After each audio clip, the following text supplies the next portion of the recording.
operational issues, how are things working, what are the challenges in terms of actually generating green infrastructure on the ground.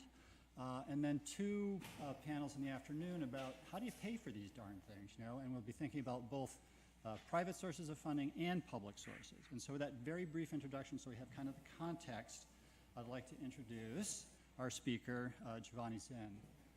Giovanni is a Yale-trained engineer and currently is the head of the engineering department in the city of New Haven, which means he is responsible for pretty much everything, but that includes green infrastructure. I know that's an area of special interest to him.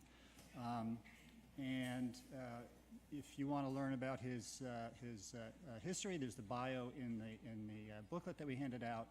But I just want to, the point that I want to make about Giovanni is he's been a terrific collaborator with us in terms of both research and implementation of green infrastructure around the city. Our last conference was about these urban municipal university partnerships, and he could be the poster child for that topic because he's been just a terrific partner. And so with that, I will yield the podium to Giovanni.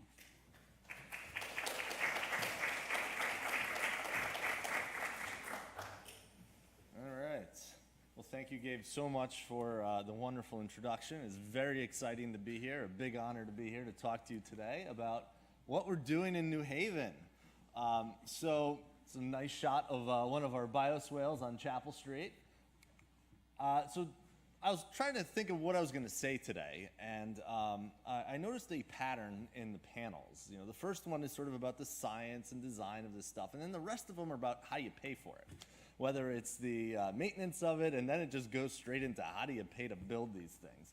And that is a very big problem, and it's one that we've tried to tackle in New Haven in a few different ways, which you'll sort of see interspersed, and then I have a final sort of summary on our funding. When you talk about green infrastructure, I'm going to talk about two different types that we're working on here in New Haven. The first is green stormwater infrastructure. It's something that we're really passionate about in New Haven. We really need it, and it's something that we've gotten pretty far down the road of implementing. And then living shorelines, which is something that we're starting to really implement now. So just a quick primer on what I refer to with green stormwater infrastructure. I'm talking about green stormwater infrastructure in the public right-of-way. We also have a whole separate program that works with developers and people doing stuff on private property related to green stormwater infrastructure. But we actually used New York City's design and modified it to New Haven, aka made it a little less expensive. And we also use their rendering because they have a lot more money than we do. So stormwater comes down the curb line, it goes into a curb cut in the bioswale, comes in here, infiltrates through a sandy soil layer into a big rock layer underneath. Rock layer is about 2.5 feet deep. The soil is about 2 feet deep. New York City has then a curb cut that lets the water back out. We're not really sure why. This costs money, we got rid of that. So it just sort of backs up, and when it's completely full, the water just keeps flowing down and goes into the catch basin. So this is a very low risk thing if you're a city engineer. Hey, my stormwater system is still here, I'm just adding to it. So that's a very good way to get it past all the people that may be concerned. So we have a lot of different motivations for doing green stormwater infrastructure. Everything from your little urban bird bath, as we like to call them, to everything is flooded like crazy and we have a big problem. CSO mitigation is a big one as well. We work with our partner, sanitary sewers are regionalized here with the Greater New Haven Water Pollution Control Authority, so we work closely with them. And then also we do some grant funded work, especially research, some of our partners such as Gabe and URI and Colleen. So we have a lot of different motivations for looking at green stormwater infrastructure. When we started looking at this, we realized that we have to build green stormwater infrastructure differently than how we build regular infrastructure. Putting a catch basin in is a pretty simple thing. You hire a contractor, use the standard details, you put the catch basin in. If you do that, I think with green stormwater infrastructure, it really doesn't work as well. it's very important to involve the community. Have people understand what you're doing, why you're doing it, what are the benefits of green stormwater infrastructure. It's a lot more visible, which is both a good and a bad thing. People notice when green stormwater infrastructure goes in, and the favorite thing of mine about it is that people see where their stormwater goes. You know, right now when you look at a catch basin, it's just this great that for most people, they have no idea where it goes. They don't want to know where it goes. It is gone and forgotten about. Green infrastructure reminds people of where the water goes and what happens when you throw litter in the street. It ends up in the bioswale. And I think it's a very useful tool to educate people as well. From an engineering and design point of view, you have to embrace the strengths of green stormwater infrastructure. You can't simply put green stormwater infrastructure wherever there's a catch basin. You know, you have to make sure that the conditions are right. Also, one of the common things that we see is someone will design a wonderful green stormwater infrastructure installation, and then they'll put an underdrain, or they'll build a whole gray infrastructure installation as well, because they don't have the confidence in the green stuff. You have to believe that it's going to work. Otherwise, your costs will go insane. We talked a little bit about using the infrastructure as engagement. We've been doing a lot of work in our downtown, which you'll see. It starts a lot of conversations. And then you start to talk about climate change and the fact that we're going to see a lot more precipitation in New Haven. And that as sea level rise happens as well, we become squeezed between, we can't really drain our city as well because the harbor is higher, and also you have all this extra rain coming in. And it's a big challenge that's facing our community. And these small installations, 5 by 15 feet in a right-of-way, start that conversation in a very meaningful way. And then finally, you have to measure whether it works, right? That's very important whenever we do anything. So this is the state of green stormwater infrastructure in New Haven today. In our public right-of-way, we have 90 bioswales, although that number may be jumping up today or Monday, and we keep building more. You see a large cluster in our downtown. That is the first part of our 200 that we're building in downtown, funded through a federal grant. We also have dry wells, which are sort of the less flashy cousins of green stormwater infrastructure. They accomplish many of the same goals, but we use them in places where you really can't have, we don't either have the space or there's some other issue where you can't put in a nice planted installation. And then we have also 3 rain gardens. We do have them in various parts of the city, and they are equally well received wherever we put them, which is interesting. So one of the biggest keys for our green stormwater infrastructure is partnerships. All right, we can't do it alone. It's a different type of infrastructure. It's something we have to get our residents used to, our community used to. We've been really lucky to work with the Urban Resources Initiative, which Colleen runs, and doing a lot of the construction of our bioswales in the city of New Haven. They in turn work with Emerge, which is a nonprofit that works with ex-offenders to provide job skills training. We also work with Connecticut Fund for the Environment and Save the Sound. Yale School of Forestry gave the introduction. We worked with him on research and analysis of our performance. We heard from Kim DiGiovanni, who's from Quinnipiac, who's done some research as well on our bioswales. And finally, we're working with Sci-City at Yale, which is a program at Yale working on smart cities and things like that to develop a sensor network in our city to monitor the performance of our green stormwater infrastructure and our stormwater system in real time. So here's some shots of a rain garden planting. Here is Emerge and URI working on, I think this is one of our residential streets where we had a ponding issue, and this was a very cost-effective way. For example, this one here, the street doesn't have a stormwater line that runs down it, so it would have been $50,000 to $70,000 to fix these 2 areas of ponding that we had.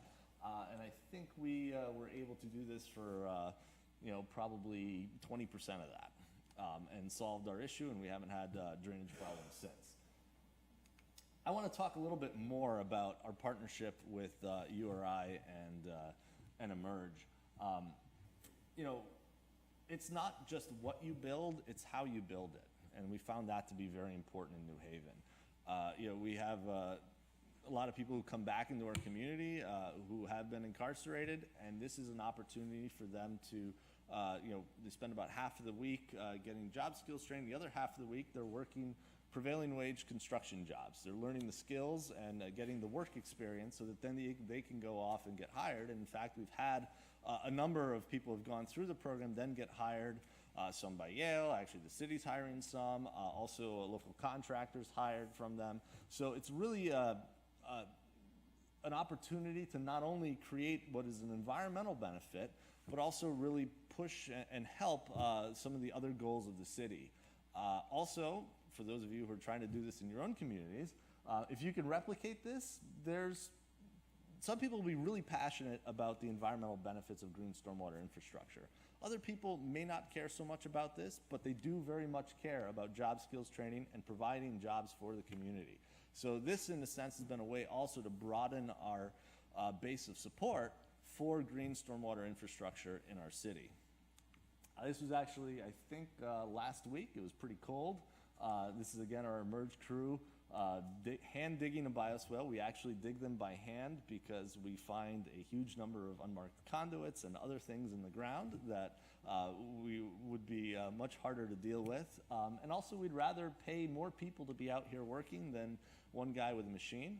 Also, in a dense urban environment, having a big machine out there causes a lot more traffic problems. It increases the maintenance and protection of traffic costs. So here's an example of the final product. This is right by Yale. You have a wonderful, nice little bioswale. We had to come up with a more robust fencing system. Here we're using granite curb and then a chain fence around it. Water comes down and then ducks in and then comes in through here. In the back here, we have a gabion of large stone that helps water sort of dive down into that stone layer, which really helps with the quantity of water that we're able to process. The observant among you will notice that this is a green bike lane here, and we have an urban park in the background, so it's kind of the forestry school trifecta here. But we're very excited about it. It's really good. We've gotten, again, nothing but positive comments, and a lot of people actually ask, hey, when can I get a bioswale in front of my house or in front of my business? We did have some problems. One of the things we have to do is iterate. So we were able to do a lot of small scale installations, try a little spot here, a little spot over there, and learn things. This was our previous fence design, which worked very well out in the neighborhoods, was a problem in downtown. We're not entirely sure why. People may have been hopping on it. This, I think, was snow-related damage. Someone came by with a little plow on the street. Anyways, we had to sort of iterate through that, and Dawn Henning was here. We're about to go out to bid for $1 million contract on this, and I walked into the office one day and was like, we got to change the fence design. This just isn't working. So you have to be you can't be afraid to fail, and you just have to learn and then pick up the pieces and go on. So again, working with Dr. Gabe Benoit from the forestry school, we've studied some of our implementations both pre and post to get a sense for how they work. So this is Watson Street, which is up in our Newhallville section of New Haven, for those of you who are familiar with New Haven. You can see here the storms pre and then the post and the quantity of discharge in the system. It's a pretty small system if you look at the discharge rate amounts here. But what's nice about it is that it's sort of the upper end of some of our stormwater watersheds, so we're able to very accurately see the effect. We've actually now started putting, with Dr. Benoit, flow meters in our downtown system where you have much larger pipes, 6, 8 foot pipes, and we're starting to gather that data. I don't have it today, but we're interested to see what the signal is like in a much larger system. Here's another example. So again, you see a real drop in the peakiness of the discharge, which is really what we worry about. It's, I think we've been pretty successful in showing that this is a worthwhile thing to invest in. So the next step is to integrate, right? Green stormwater infrastructure doesn't have to be a standalone project, all right? This is a traffic calming project that we did on Clinton Avenue. It's a raised crosswalk here. We have 2 raised crosswalks two raised intersections, and then also an island bump out pairing. And whenever you do stuff like raise the intersections and crosswalks, you break the drainage of your street. And we found that building these bioswales is much less expensive than ripping up the road to put a new catch basin and lateral in. So this really, it was a footnote that we had green stormwater infrastructure in this project. We mentioned it at the public meeting. People sort of knew what it was. They were happy about it, but the real focus was the traffic calming. And that's really the success I think that we're having in New Haven on green stormwater infrastructure, is that it's just becoming part of our everyday routine. And people expect it, people see it, they want it, and done correctly. This here, the added cost, because we already had to put in the bump out and the curb and everything, I think our contract value was about $5,700 plus plantings on that. So really affordable ways to implement this infrastructure. A little bit about maintenance quickly. As you can see, maintenance can be a problem, especially where there's a lot of trees. URI actually got a grant, I think it's from the National Fish and Wildlife Foundation, to study maintenance costs. We think for about 200 bioswales, which we'll have in under 12 months, be anywhere from about $40,000 to $60,000 a year that we have to pay for maintenance. About once a quarter, we'll go out and really do sort of the backstop maintenance on these. Some people have adopted the ones in front of their properties, in front of their houses, and that's been pretty successful. But we do have to be the backstop. Now we have to remember, catch basins require maintenance, storm lines require maintenance, they all require maintenance, and we also have MS4 compliance to worry about. These are great for MS4 compliance. So you can't be afraid of the operating costs. They're not really that big. Again, it's an opportunity to create a jobs program for your city and to start, training people into it. And so we've been pretty successful there. We haven't quite had the critical mass yet to have a full-blown maintenance contract, but that's something that we're working on right now because I think we've pretty much gotten there. So that was green stormwater infrastructure. I'm going to shift quickly to living shorelines, which is another big issue for us that we're here on in the coastal community. Here's beautiful New Haven here in the background and some wonderful Spartina here in the foreground. So we have two spots that we're looking at for for living shorelines. East Shore Park, for those of you who aren't familiar with New Haven, is a very large park. It used to be a wetland that we decided to fill in to create a park some years ago. Wouldn't do that anymore, but it is what it is, and it's trying to go back to being a wetland. It is fascinating. Just you walk through the park and you can just see it trying to go back to be a wetland. However, we have 600,000 visitors per year, including my kids who play baseball there, and a lot of active uses. And then there's also a walking path, playground. We have a hay meadow, which helps us on mowing costs, but it's a hay meadow. It's a wonderful environmental thing. So some of the challenges we have poor drainage, we have susceptibility of infrastructure to storm events, a lot of erosion. So right now you see a lot of erosion in the park. There's sort of a drop-off all along the park between the beach and the park proper, which has also a wall of Phragmites, the other coastal plant species I know. The city has sort of attempted to fix things. Let's see if I have a picture of it. Yeah, well, here we go. So the city has attempted to fix things. We built in 2008 3 revetments. We actually were told by DEEP between these 2 revetments to put in a living shoreline. If you put a living shoreline between 2 large revetments, it will not succeed. So that was destined to fail there. So now we really want to change what it's like. So here's a picture of the existing conditions. You have a walking path up here. This is off-season, and I think we had just mowed all the Phragmites, but usually there's a tall stand of Phragmites. You can't really even see the water. And then you somehow have to get down to the beach. I think this is one of the 2 paths that people have made down to the beach. It's a park that could be anywhere, right? It doesn't maximize that connection to the water. So what we're looking to do, see a lot more green up here. Not that I expect anyone to be able to see this plan. I actually just got this plan yesterday and haven't fully vetted it yet, so that's why it's nice and small. So we're going to use, build a sill to put in a lot of Again, intertidal marsh, intertidal marsh that can then migrate and move around as you see sea level rise. Also, grade the slope back entirely, get rid of all the Phragmites and put in plantings, native plantings as well, and create a view shed out into the out from the park into the harbor, and also reestablish trails and walking paths that sort of go up and down and reconnect the beach with the rest of the park. So that's our proposed. Here's a little cross section of it.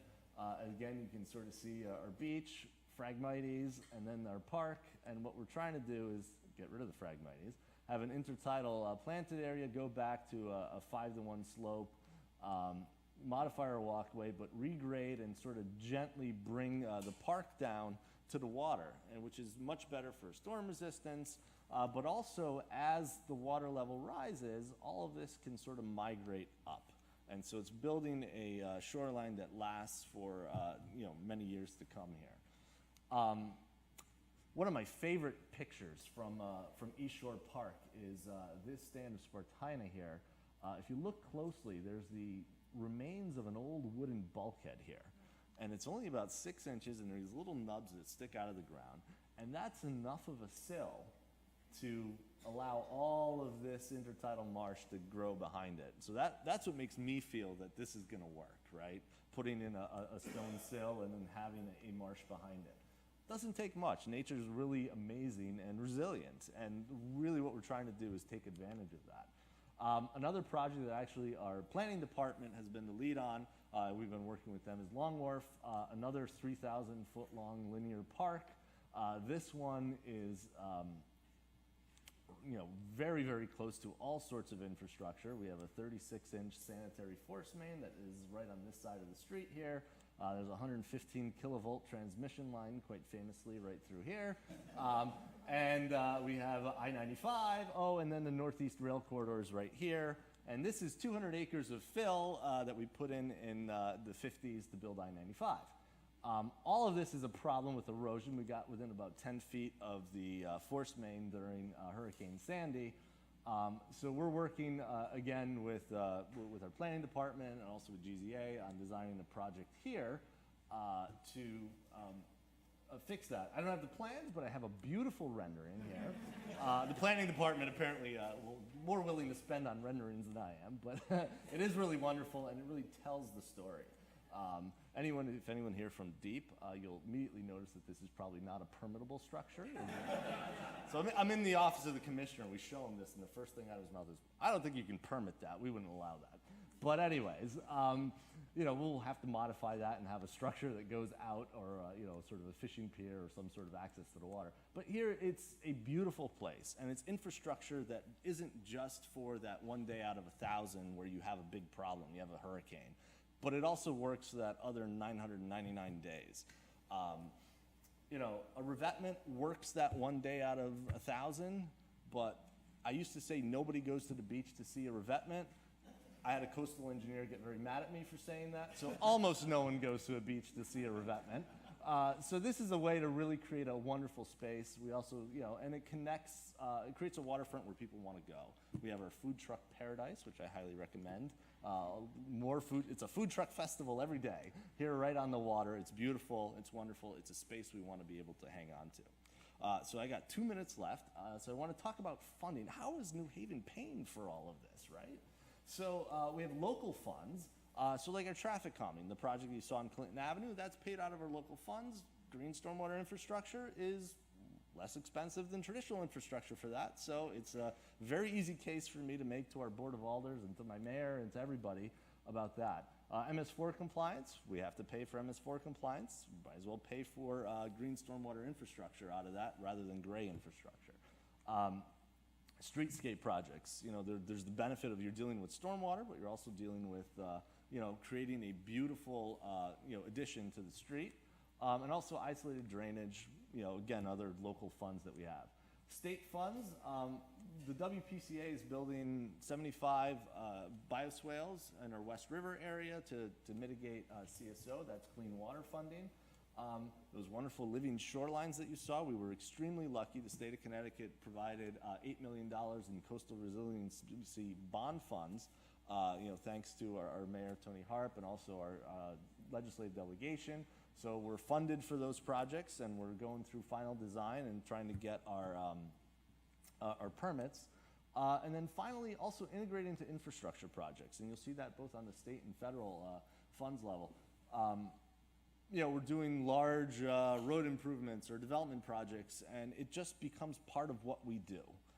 And it's not that you have to find specific funds to green infrastructure, but it's just incorporated in the design philosophy that you use. Finally, some federal funds. We have $2.5 million in CDBG-DR, which is Community Development Block Grant and Disaster Recovery, for all of our bioswales in downtown. That's about 200 that we will build. We got a $37,000 monitoring grant for some of our smart city tech that we're putting in our stormwater system. And then also some of our federal, like we have a Tiger 8 grant to do what we call Downtown Crossing Phase 3, and we have some green stormwater infrastructure in that as well.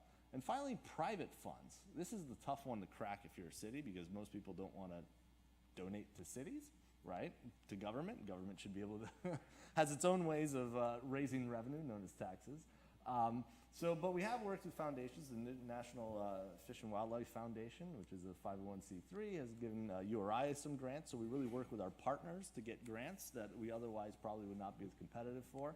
And then finally, green infrastructure is part of what we do in New Haven. So the developer community is starting to embrace that, and they'll come to us and say, oh, well, I got to deal with the stormwater on my site, and they can look at bioswales, they can look at other things, and there are a lot of examples of how green stormwater infrastructure and other green infrastructure work in New Haven, and they really are successful. And I think people are much more happy to follow that lead, and they don't feel like they're out front, but rather it's something that's working down the street, it's working with my neighbor, it's something we can implement. So with that, thank you very much. That's a little brief overview of what we're doing in New Haven. There are a lot of really wonderful experts today that will tell you a lot more about it than what I've been able to tell you. But really, one of my favorite sayings, and it's kind of cliche, is necessity is the mother of invention. And a lot of our, I'd love to be able to sit here and tell you that this is some overarching grand plan of that we sat down in a room one day and developed. It really was just a lot of needs that we had, and we kind of ad hoc pieced together our green infrastructure program in New Haven. And it's something that we're really proud of. It's grown really big. It's been a big success for us, but it's driven by a lot of these little needs that we have here and there throughout the city. And I think that's the biggest thing, is just keep piecing together and finding it and not being afraid to simply go out and start doing it. So that's my email address if you have any questions. Follow me on Twitter. Some of my self-worth is tied into how many followers I have, so please do that. Thank you very much.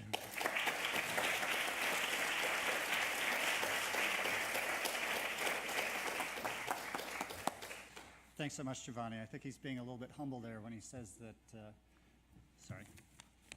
necessity is the mother of invention, because invention can take many different forms, and he's very progressive, forward-thinking, new generation of engineering, I think, which makes all the difference. I'm sure you have a lot of questions that were raised by Giovanni's comments, and I'm going to fold him into the question period of the first panel, which I am the moderator of, and will proceed to introduce. I'm going to invite the panelists to stay seated so they don't have to sit here craning their necks looking at the visuals. You'll have plenty of chance to see them as we go forward. And to stay on schedule, I'm going to be very brief here with the introductions. We're going to be starting our panel on kind of the underlying science of green infrastructure. Also, I'm sorry, the other thing I want to say is I'm really glad that Giovanni kind of looked at different scales here, because I think it's easy to get too focused down on kind of the individual bioswale kind of scale of green infrastructure, and it can be quite massive. It can be the entire shoreline of the city of New Haven, for example, or even larger. So that's great, and I think we should be thinking about scale as we move forward today with our various panels. Okay, so to begin the science panels, I welcome Kim DiGiovanni here, who is a Drexel and Villanova trained engineer, and we're quite fortunate that even though she's of national importance in her understanding of the science and engineering of green infrastructure, she's right down the street here in the adjoining town of Hamden at Quinnipiac University, and has done really fascinating research on the engineering and science benefits of green infrastructure and sort of more generally in urban green spaces. And I'm going to, with that brief introduction, welcome her to the podium.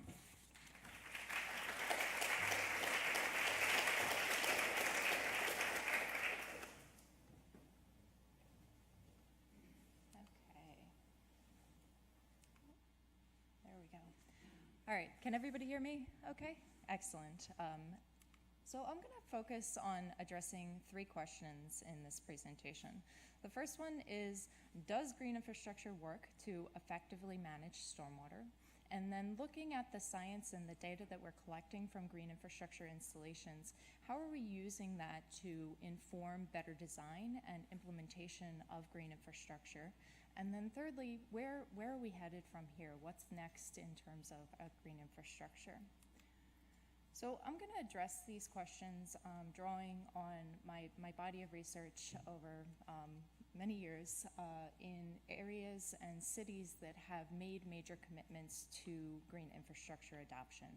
So primarily New York City and Philadelphia. Both of these cities have multi-billion-dollar green infrastructure plans that they've committed to and have installed thousands of green infrastructure installations across their cities. And then most recently, my work's been here in New Haven, Connecticut, and Giovanni gave such a great introduction of the work there. And here's just a picture of one of the bioswales that we've been working at. So first question, does green infrastructure effectively manage stormwater? And the answer to that is yes. Green infrastructure can effectively manage stormwater.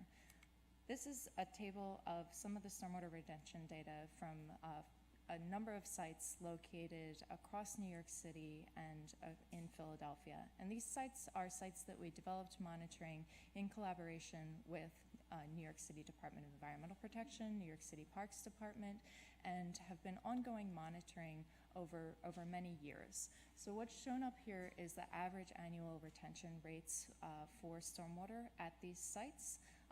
This monitoring periods that are shown in these data sets range from anywhere from 2 years to 6 years, depending on the site.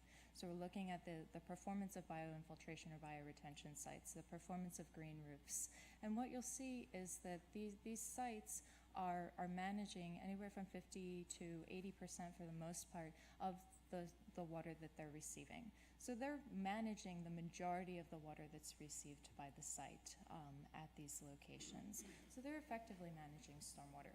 We can look at the performance of sites not just on an annual basis, it's kind of a broad way to look at the performance, but we can also look at the performance on an event-based, a site-by-site basis. So this particular site is located in Queens, New York. It's a bioretention area, Nashville bioretention area that was established with collaboration with the New York City Parks Department. And that site has been monitored since 2011. And one nice thing about this site is that we installed the instrumentation for this site just 1 month before Hurricane Irene. So we were able to capture a pretty major event right off the bat, which was very exciting for me when I was pursuing this research. So the chart up here that you can see here is just a plot of only the extreme events, the volume retained on the site just for extreme events, and precipitation depth on the x-axis here. And what you'll see is that the site effectively managed all of the water incoming to this, all of the inflow into the site for almost all of the monitored extreme events. The only extreme event that caused any overflow from the site, and we're still managing at close to 100%, was Hurricane Irene. And it only overflowed for 10 minutes during that entire time. So that's pretty impressive. This site managed over 20,000 gallons of water during that one event. So these sites can effectively manage not only small storms, but large storms as well. Another kind of event-based example just to show how well these sites can perform and even exceed our design expectations. This is a site that's located in Philadelphia and was developed with, in collaboration with the Philadelphia Water Department. If you're ever at the Philadelphia Zoo and you're in the draft lot, you can check this out. And I'll explain this graph that's up here in a little bit more detail. So what this site looks at is, here's my pointer here. So you'll see on the graph up at the top, there are both simulated and an actual rainfall event that happened at this site. And the simulated event, basically, we're opening up a hydrant and putting water into the site and seeing how well it does with that water. So this event that's represented here was a 3-inch event for the contributing area to this site. So that was turned on a hydrant, pumped water into the site until a volume equivalent to a 3-inch storm was in the site. And luckily, and unexpectedly, we had a 1-inch rain event that happened overnight at the site. So we had 3 inches of simulated rainfall one day, and then a 1-inch rainfall happened overnight, and then the team went back the next day and applied another 2 inches of simulated rainfall to the site. So that's 6 inches of total rainfall that was applied over a less than 24-hour period. And the site didn't overflow at all during that time. This line up here, this dashed line, represents the elevation that the water level would have had to have reached to result in overflow from the site.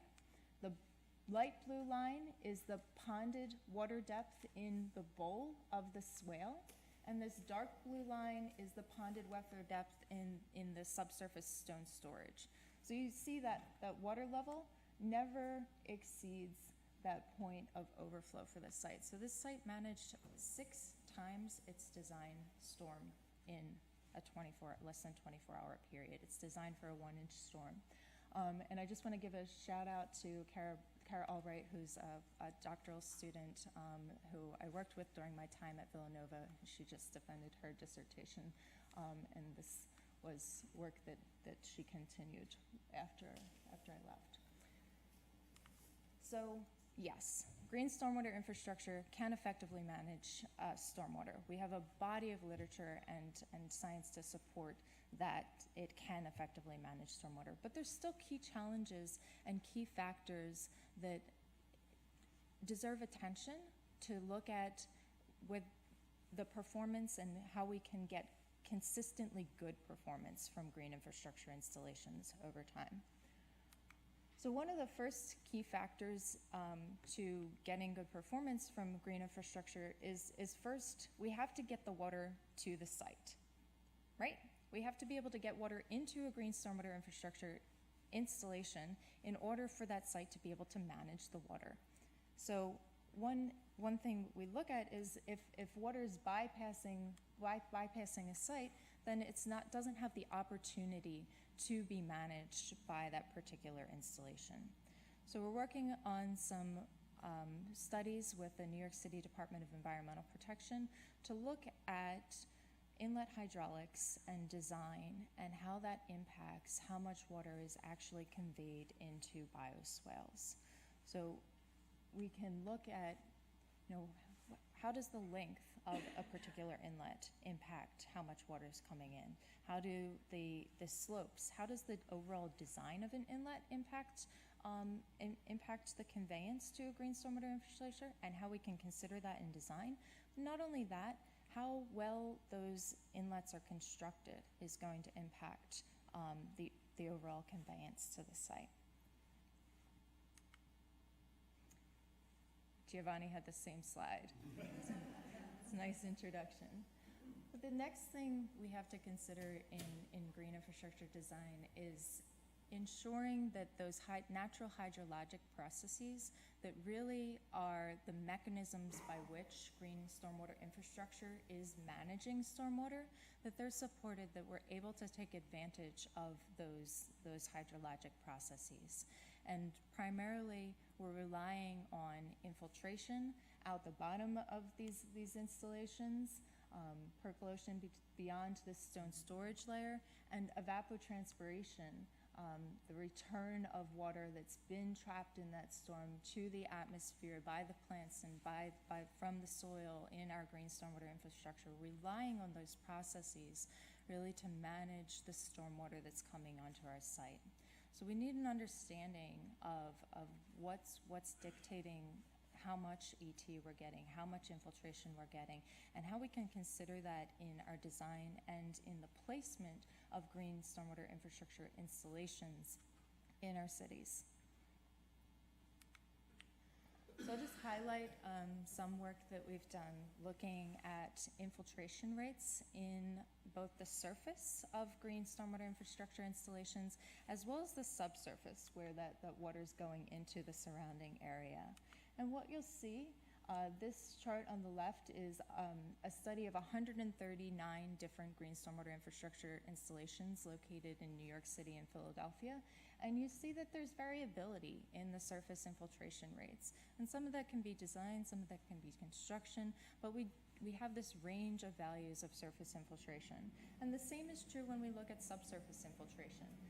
This table briefly on the right is the measured infiltration rates at the bottom of an excavated bioswale site at a few different locations across New York City. And you see orders of magnitude difference between the capacity of these sites to infiltrate water. So that has implications for what our post-construction performance is going to be for that site. Here in New Haven, first of all, New Haven is very blessed with sandy soils that infiltrate water very quickly. So you see very high infiltration rates at some of these bioswale sites that we've monitored over the summer with students at Quinnipiac University. But even between these sites, there's some degree of variability. And explaining what that variability and understanding it so we can really try to maximize infiltration in our sites is important and key. Evapotranspiration is another big process in our green stormwater infrastructure. For green roofs, the only mechanism by which we're managing stormwater is through evapotranspiration. So it's important to consider the factors that impact DT. This looked at 6 different sites across New York City, and what we see is that from our lowest potential for evapotranspiration site, and this is just based on the meteorological conditions of the site, there can be 40% difference between the performance in terms of evapotranspiration between sites just based on the weather conditions. So how sunny is it here? How windy is it here? What's the temperature? What's the relative humidity? And that meteorological condition is going to be what dictates the evapotranspiration that can occur from a site, but the actual evapotranspiration that is occurring from a site is controlled by other factors. What's the vegetation? What's the moisture condition at that site? So this looks at an actual evapotranspiration rate measured at a green roof on an annual basis. So that's this bottom blue line, and then the reference evapotranspiration, or the potential for that site to evapotranspire, is this dashed blue line at the top.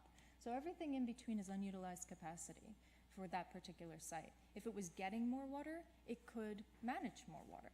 So how we control and how we route water to our green stormwater infrastructure is important as well. So what's next? And I'll just do a quick recap before we get into that discussion. So GSI works. We have a science and we have a body of knowledge that tells us that it can effectively manage stormwater, and in some cases even exceed our design expectations. Our green stormwater infrastructure performance data that goes into informing our designs and implementation strategies is showing us that there can be a degree of variability in the factors that impact the mechanisms on which we rely for green stormwater infrastructure performance, so in infiltration and in evapotranspiration. But there are strategies that we can use to enhance these processes on site. For example, for evapotranspiration, we can make sure we're siting sites at places that are sunny and windy and routing water to those sites. but there are still implementation challenges that we need to focus on. And these implementation challenges really require an integrated approach to these challenges. So we need to be looking at collaborating between practitioners and between researchers to look at what are the key factors for green stormwater infrastructure performance. Can we identify what the risks are for underperformance, and how do we include that in our design and implementation? And I'm going to echo what Giovanni mentioned earlier, that this is an iterative process. We're going into design and looking at what the research is telling us about our current designs and iterating based on what we're finding, so we can really maximize the performance of our future designs. And we have a real opportunity here because these systems are living, they're dynamic, and they have the capacity to be resilient and adaptive over the changes that we're going to experience in coming years. So with that, I'll wrap it up and say thank you for now.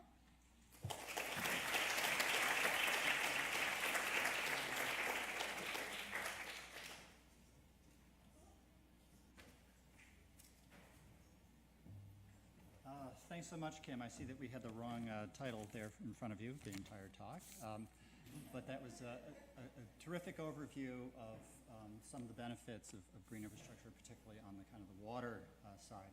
So our next speaker, Nushin Razani, if Kim came from next door, she came from across the country, as did Vivek, our third speaker. And we really appreciate getting them to travel so far to share with us their insights.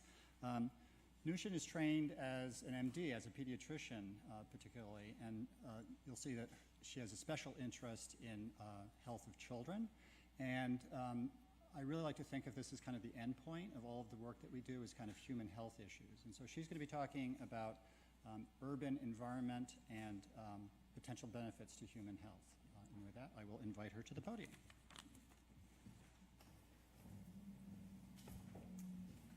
Thank you. It's really, really wonderful to be here, especially because the environment is so important for human health. I am a pediatrician and a clinical scientist.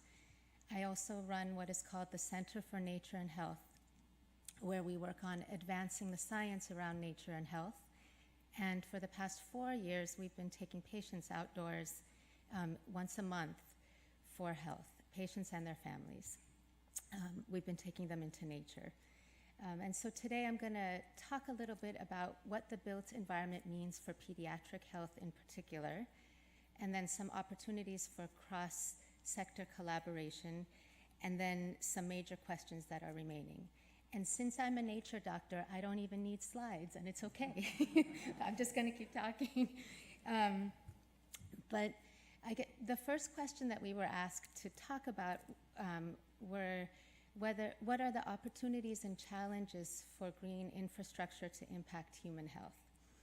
And I'm going to answer that by talking a little bit about our increased understanding that health really starts outside of the clinic, and our increased understanding of the importance of the built environment, especially in pediatric health.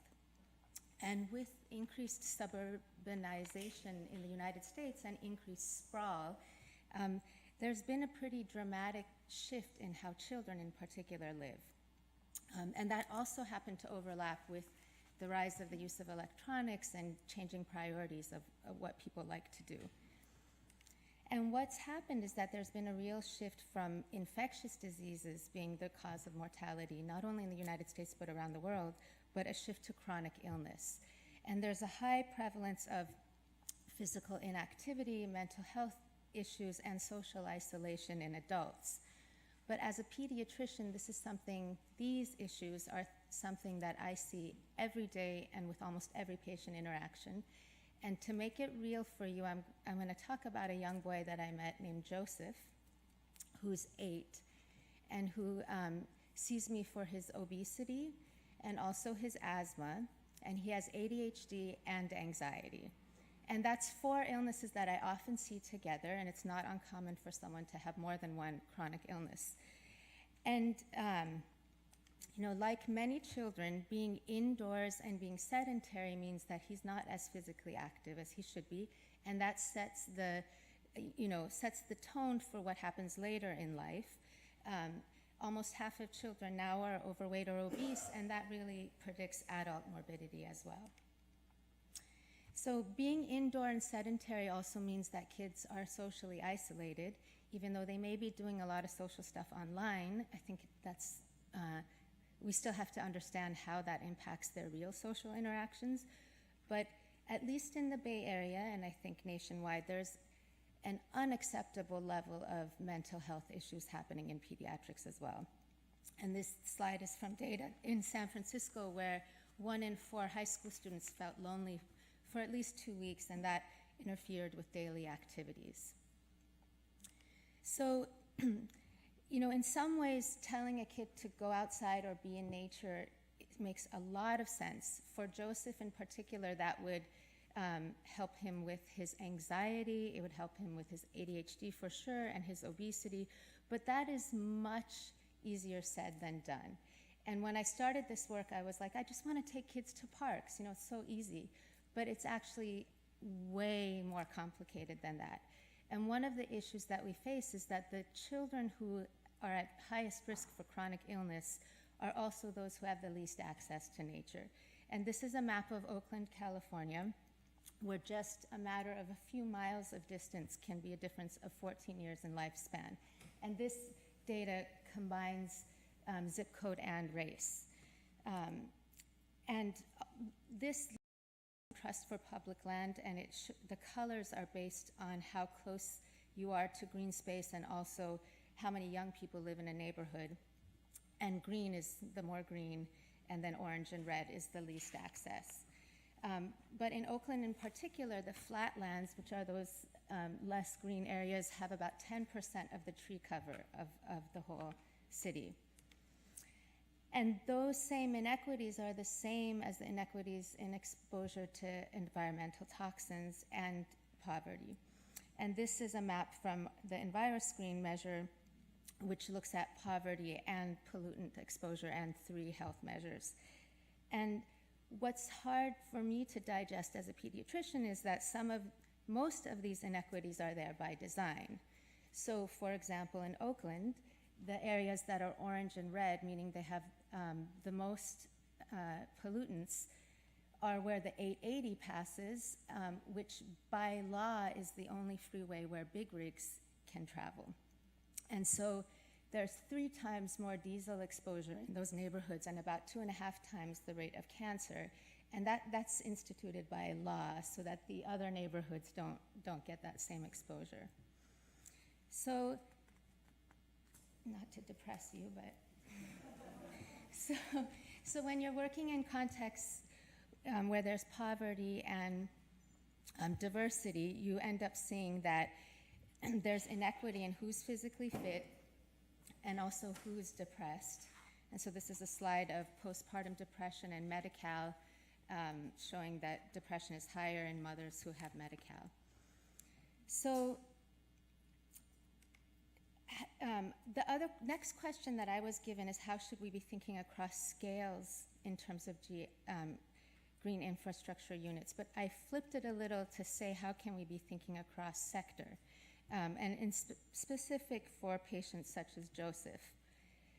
We have plenty of evidence now that being in or around nature helps health. There's more than 400 studies, and I think one of the most striking was a look at census data from the UK, and it was the N was 40 million, and it showed that those who live in greener neighborhoods have lower mortality, regardless of income, but that the lower your income, the bigger the effect of green space, essentially.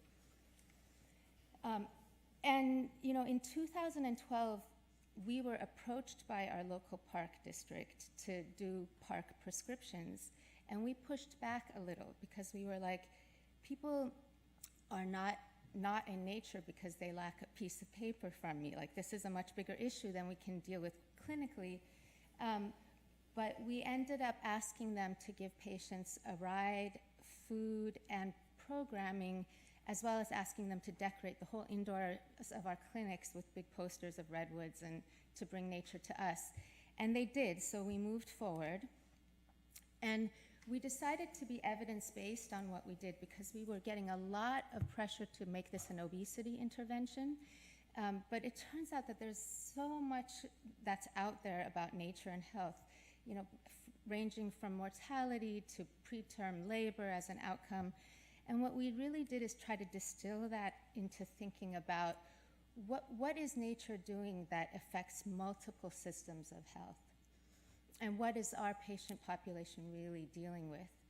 And what we ended up deciding is that it's so amazing how we're all using the same words, but we really believe that nature is helping to promote resilience, and specifically to the trauma that comes not only from events that happen within a family, but also from poverty and racism.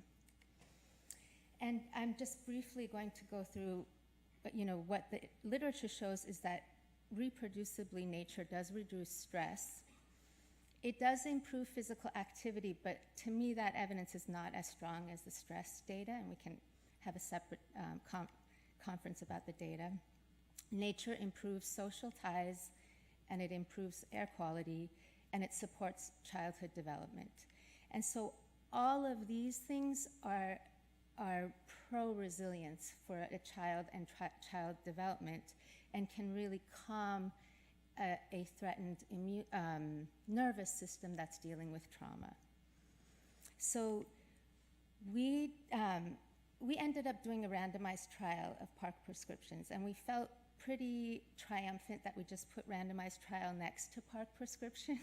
We felt really great that happened. By the way, all the photos in my presentation are of our patients and of our nature outings.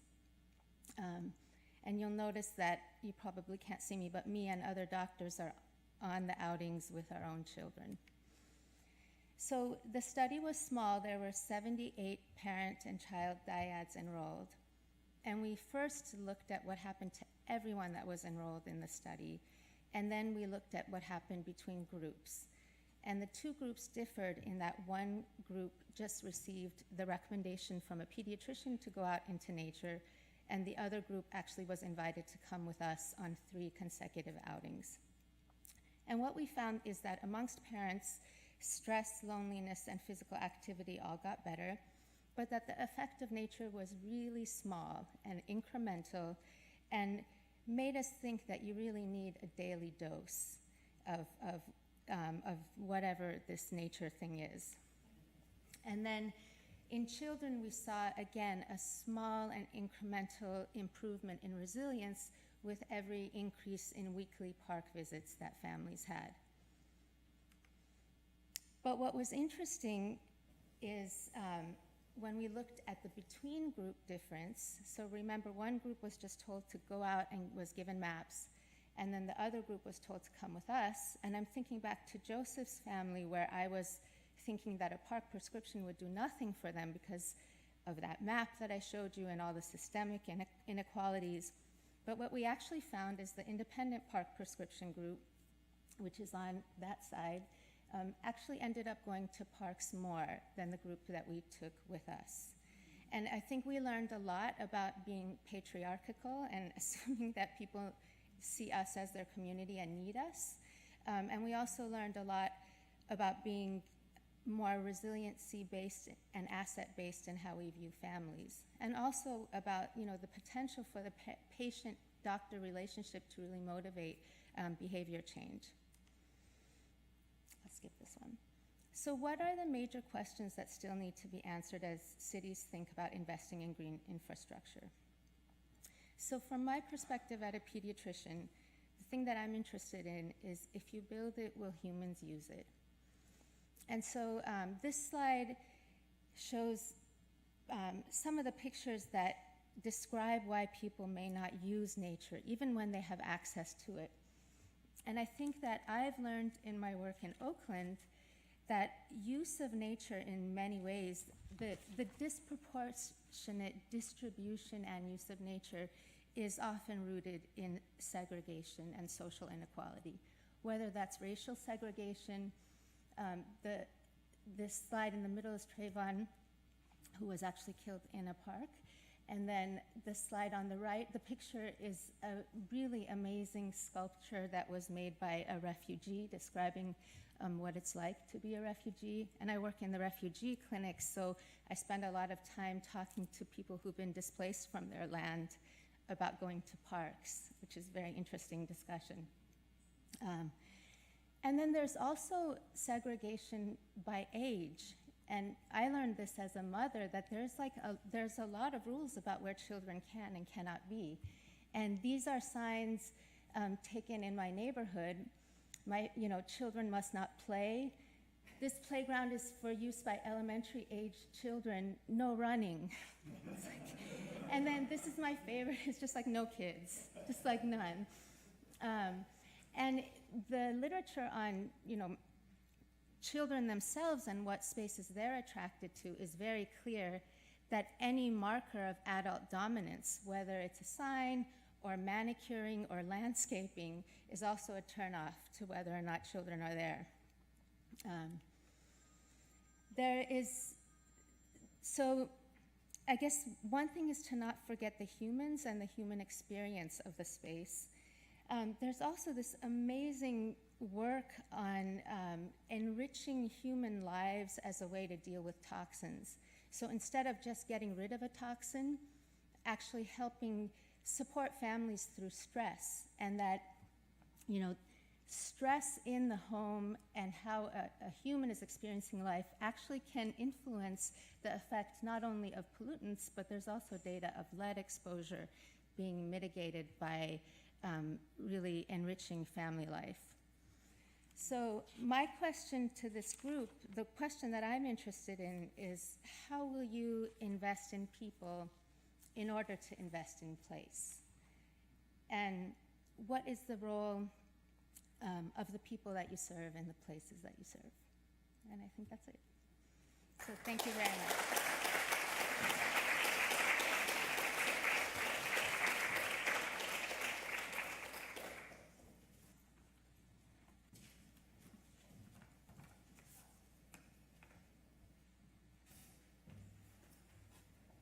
Thank you, Nushin, for those fascinating observations about the healing power of nature in urban green spaces. Our final speaker in this morning panel is Vivek Chandas, who comes to us from Portland State University and has done a lot of really interesting work on on the atmospheric side in terms of air quality and heat island benefits of green spaces. Although his interests are much broader than that, I see from his bio, but I'm really excited to see atmospheric air quality benefits associated with green space.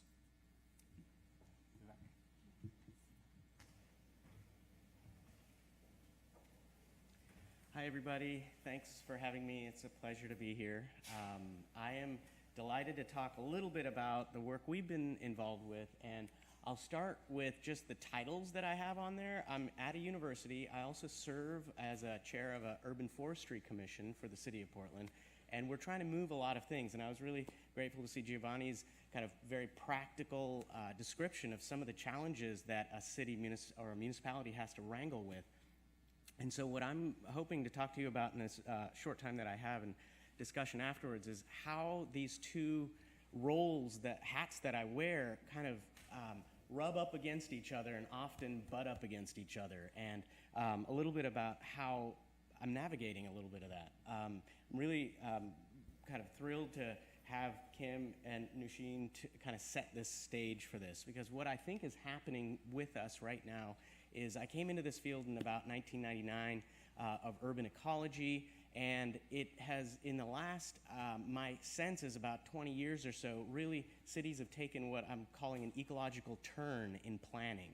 And so what we're seeing now is a lot more of engineers who are historically the ones building cities, making the cities, and where the biggest cities are growing right now, engineers being central to that endeavor. We're seeing a lot more ecologists start to interact with engineers, as well as Kim is suggesting, these interactions that engineers have consistently with ecosystems in cities.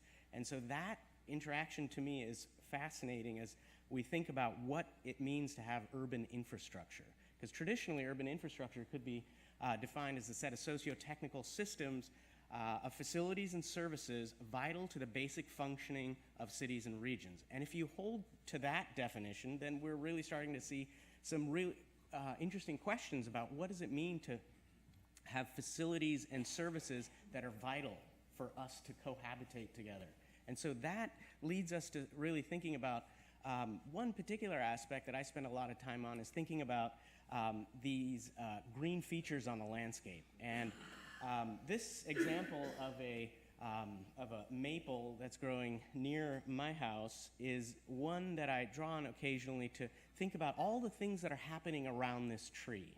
So if you take this tree as a simple example, you have underground systems, things that we heard about recently, pictures that you saw earlier of vaults, of a lot of utility system, pipe networks. These are things that that particular piece, if you will, of greenness in the city has to contend with.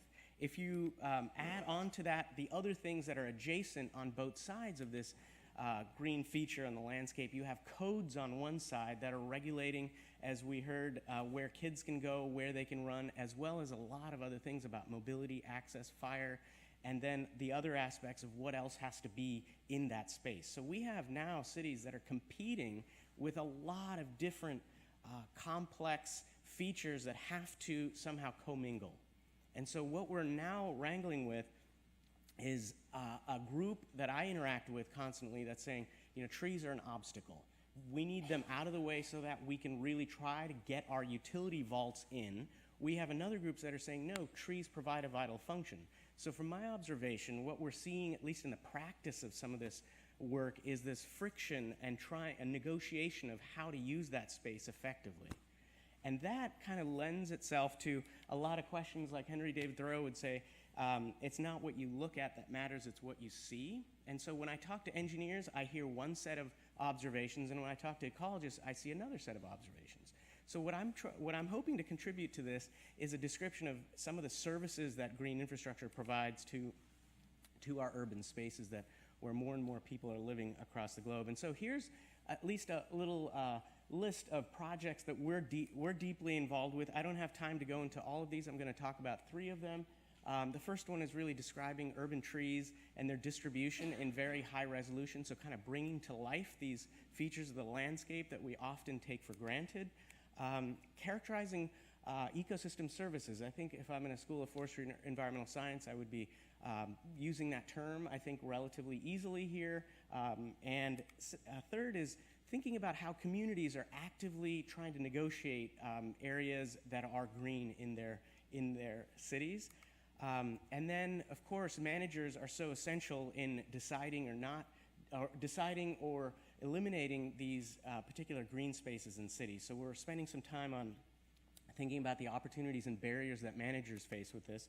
And, of course, the political ecological question that comes up with a lot of folks in both a theoretical as well as a very empirical sense of who has access to and control over these green spaces in cities. So I want to just touch on 3 of these as we kind of get into describing it, thinking about the services provided, and then how do we engage communities with it. So that's kind of the overview of what I have for you in the few minutes remaining. So what we use is a great deal of big data. We use these LiDAR images. These are laser detection and radar. Plane flies over, sends down laser beams. Those laser beams bounce off, and we're able to get a 3-dimensional view of the cityscape. And so we've been working with these data sets for quite some time, and they've gotten only higher and higher resolution. So if you were to take this grid cell here, for example, in the middle, what we can do is take that grid cell, divide it up into a whole bunch more, take that, make it a little bit more resolved, and then finally we can get it down to a very detailed description. This is not a photo, this is just color put on top of a bunch of dots in 3-dimensional space. And so when we take that, we can start describing physical features in the landscape in arguably never before seen detail. And so we can actually start even looking at functional type of species in cities by using these very detailed morphological characterizations of in this case, trees. And we can see distance to buildings, we can see kind of land use interactions, etc. So this has helped us build a series of tools that are starting to kind of make trees visible. For example, a couple of tools. One If I had a mouse and a little more time, I would do this in real time.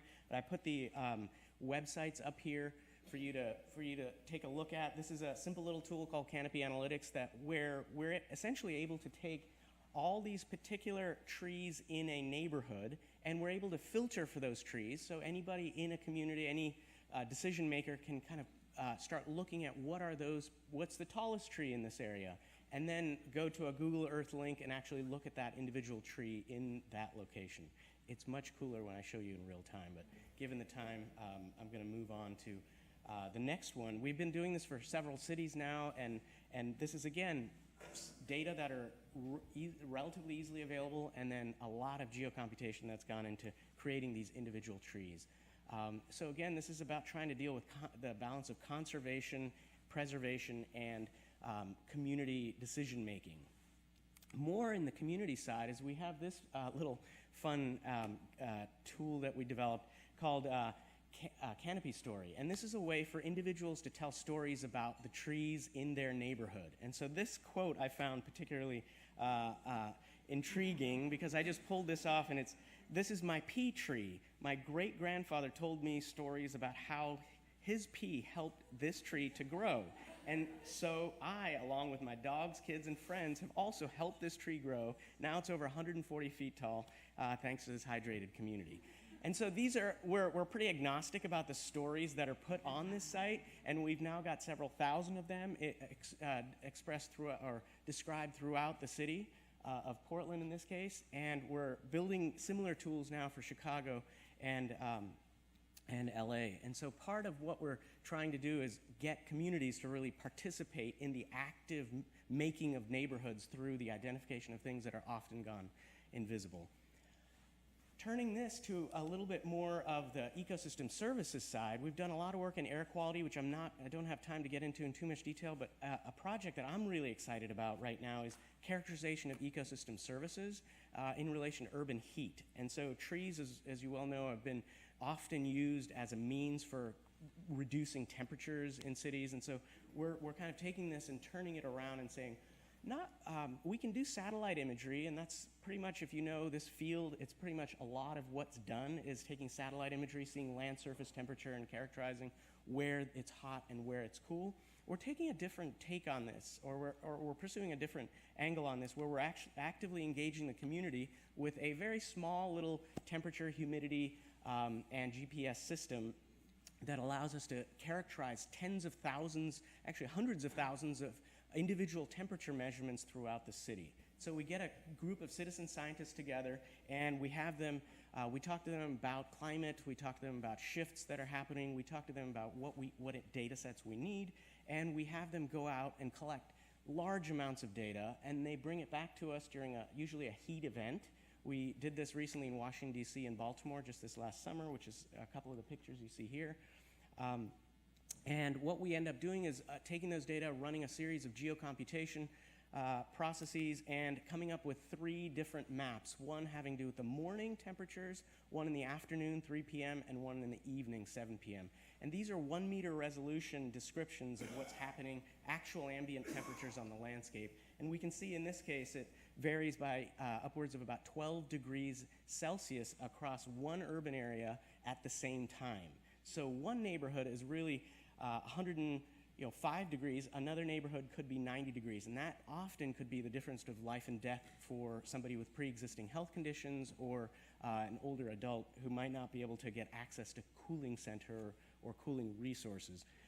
A big part of this is trying to understand what are the services trees and other built environment features describe, and so we've been able to distill it down to these 6. I can get into this. There's several papers on this stuff I'm happy to send to you. For the purpose of at least time, reducing it down to these 6, these trees play a very significant role as we've been able to document, at least even in the ambient temperature, as you might not be surprised to find. What that brings us to then is what are the other services? And so for the Portland metro region and the work that we've been involved in the last decade or more is really distilling it down to several different concepts. So for example, temperature, 13 degrees and upward. We've done this in DC. It looked like about 16 degrees. We did this in Hermosillo in the Sonora Desert. We've done this in Doha, about 9 different cities we've done this in now, and we're going to massively parallel this next summer, actually. And if anyone's interested in doing an urban heat island in New Haven, be happy to help you out. We have a whole tried, tested system that can get us out here to do these campaigns. Air quality, lots of work. We've actually been able to quantify healthcare costs related to the disproportionate exposure to air quality, and these are largely based on models, epidemiological models that look at dose response in terms of exposure to particulate matter as well as nitrogen oxides and its impact on your respiratory health. So it's a pretty conservative estimate at best. We've now, with some funding from the U.S. Forest Service, we've been able to actually look at the impact of a mother during pregnancy and the impact on gestational age as well as reduction in birth weight. And we've actually seen that the more a mother is exposed to a combination of air pollutant as well as intense heat events, that we're seeing changes in both gestational age, but particularly in the weight of the newborn infant. And so that's been really linked to a field of epigenetics, which is really about how a baby's the experience a baby has when they're born leads to potential lifelong implications and stress and those impacts. And finally, working with the Energy Trust of Oregon, we've looked at the relationship between energy. So if you're heating up your areas outside of your home, you're arguably running those ACs harder, you're running a bunch of cooling systems a lot harder. And what we've been able to actually characterize empirically is down to the household level, the amount of expenditure that 2 houses of exactly the same kind, one in a really hot area, one in a really cool area, what the price difference that those 2 houses would pay from an energy point of view. And we've been seeing, at least for the Portland metro region, it's about a $412 difference. And not surprisingly, this turns out to be an energy burden on lower income communities in this particular area. So this is turning into a really interesting set of complex interactions where you have energy, air pollution, heat, and long-term health of individuals in this particular, so the financial as well as otherwise. And so just to kind of bring this together, the last tool or thing that we're trying to do is how do you get green infrastructure into the community? And one thing we've been working with is looking at this air quality, looking at this urban heat, looking at socio-demographic factors such as income, where communities of color live, as well as land use characterizations. We've got a little system that we worked with the city of Portland in creating. How do you target specific areas where the air pollution is really bad, where the urban heat is really bad, where the communities might not have access to or control over resources to be able to cool themselves, for example, and how do you identify individual parcels where you might want to start thinking about an intervention. So this little tool goes from the city scale, which is one of the questions we're here, down to the individual lot scale. And we can divide up between the right-of-way, which is a very competitive piece of property in the landscape, versus the private area as well. So in a nutshell, it's kind of where we are with this work. We got a lot of moving parts at this point, but we really have a few next steps that we're really looking to dig into. A lot of this is trying to describe the implications of green infrastructure on financial as well as social and human health conditions.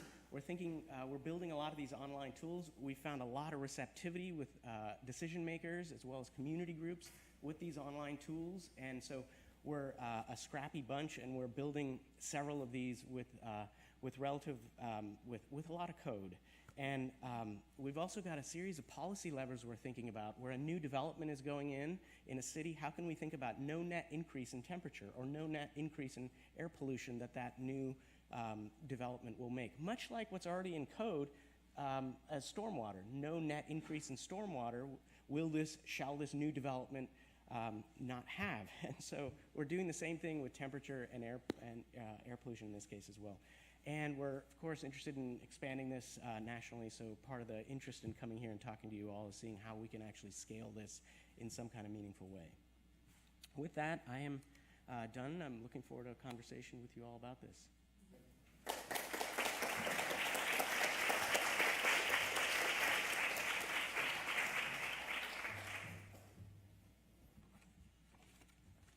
Thanks so much, Vivek. That was fascinating. So I would like to now invite the panelists and Giovanni to come up to the stage, and there will be 2 microphones that will circulate through the room because it's a great new auditorium, but still it's good to have electronic help. So I am going to move my place off the table, and Giovanni, you can take the fourth slot there. And you've been very patient audience, and this is your opportunity to ask the panel questions. It's fascinating stuff, and I'm sure raised a lot of questions and comments.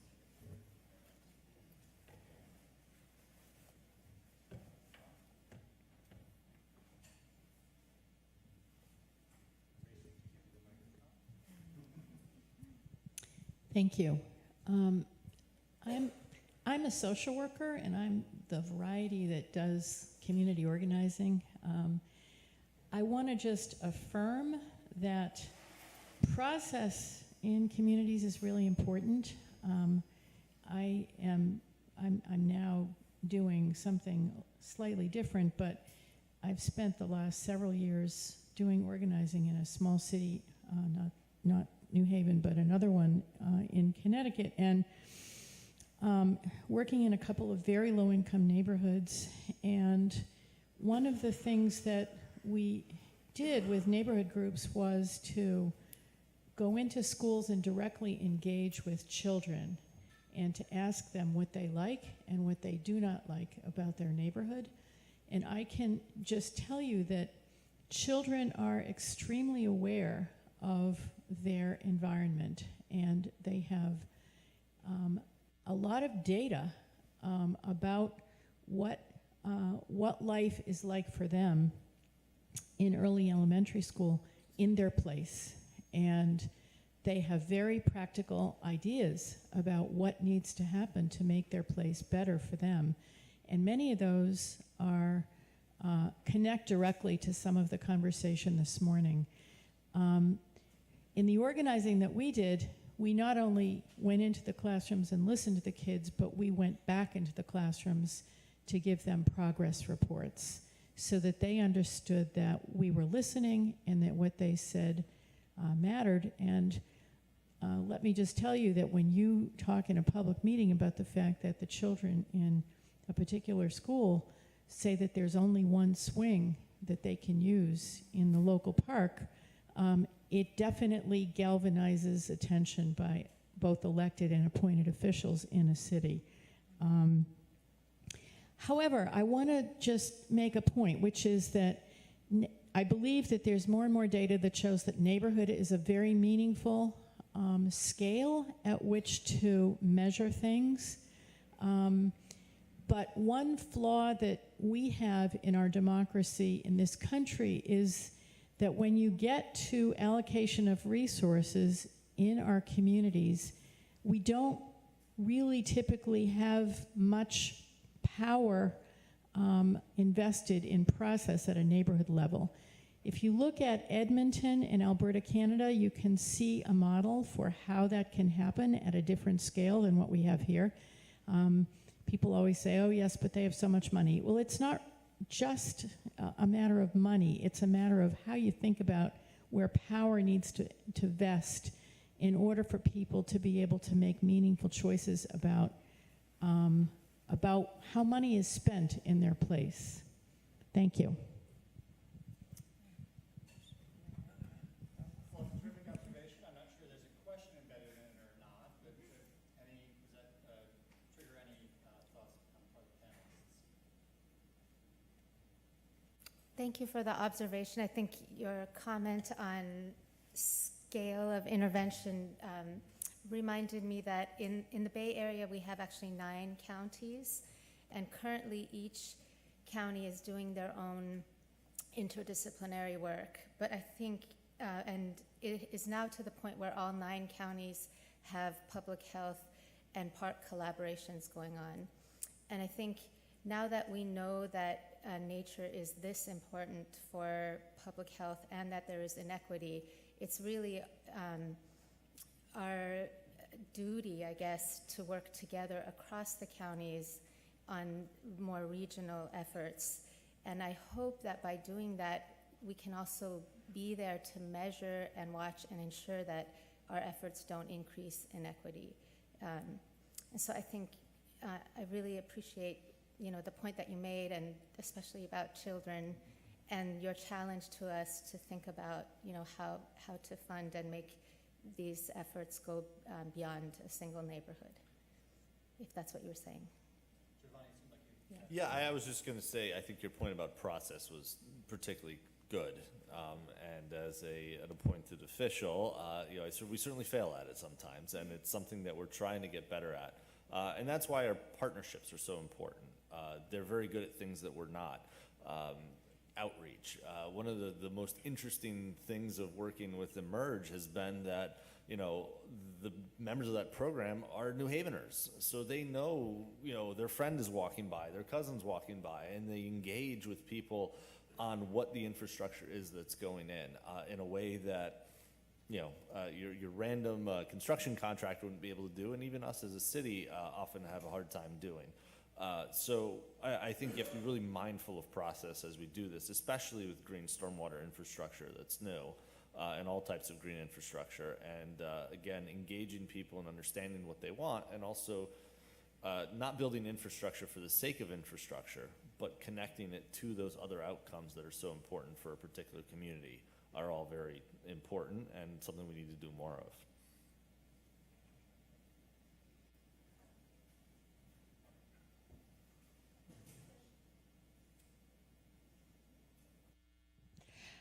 Thanks. I had a question about, is there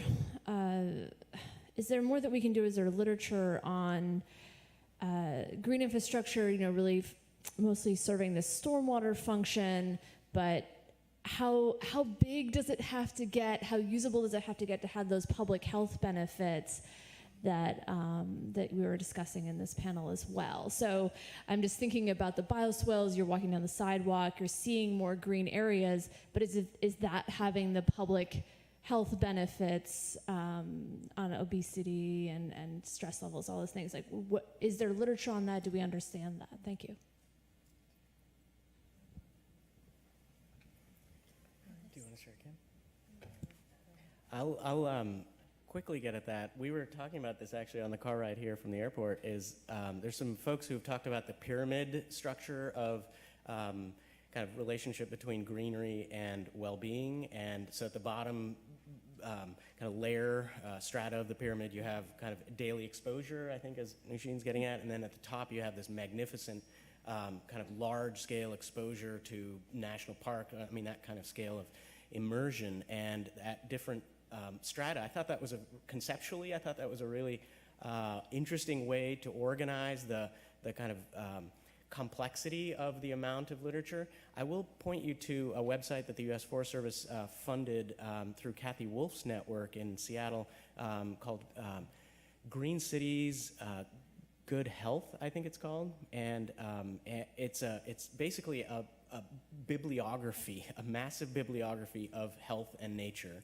And it kind of breaks it down into mental health, kind of a scraping of all the literature of mental health related to physical health, related to respiratory health, et cetera. And so there's kind of that piece.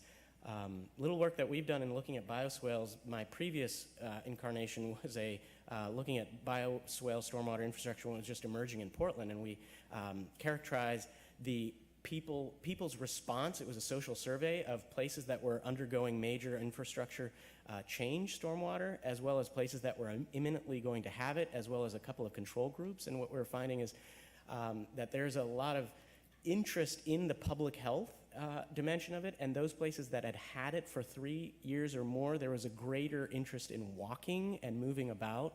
Statistically significant, at least from what we can tell from the survey results, interest in walking in the neighborhood as a result of those particular systems being installed 3 years or more.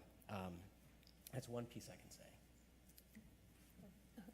say. I can speak to the pediatric literature, which shows that the health benefits of nature are mediated by whether or not the child is allowed to spend time in that space, which has a lot to do with how especially the mother feels about that space, whether it's somewhere she feels welcome and safe. And then in terms of other health benefits, it really helps me to think along the lines of a framework created by Hardig and Frumkin, where they split the health benefits of nature into those 4 pathways that I mentioned, and there's data on each of those pathways. Air quality I heard some great stuff from Vivek today, but there's work in New York quantifying the number of trees that you need for each asthma admission. The one area that review article didn't talk about is childhood development. And Robin Moore is the landscape architect that has developed scales of, how beneficial or enriching landscapes are for childhood development. And I think what they've shown is that it doesn't have to be big, and it really doesn't have to be beautiful. And that when adults think about landscape, they're attracted to beauty. But when children look at landscapes, they're attracted to whether or not there are small manipulatable pieces that they can play with. And so an empty lot with trash in it may be more interesting to a child than a really beautiful landscape. But I think your question is a really important one that maybe Yale can answer. And I'll just tack on to that book recommendation, Rambunctious Gardens, and focused on that book, looking at what do people in the neighborhood, or what do children perceive as nature? And even small, the point in the book was that even small spaces, and I think this speaks to your point again, even small spaces can be nature to children in urban environments. So the small bioswales, how they're interacting with them can be their nature if that's what's available to them in their neighborhoods. Two questions, and we'll start.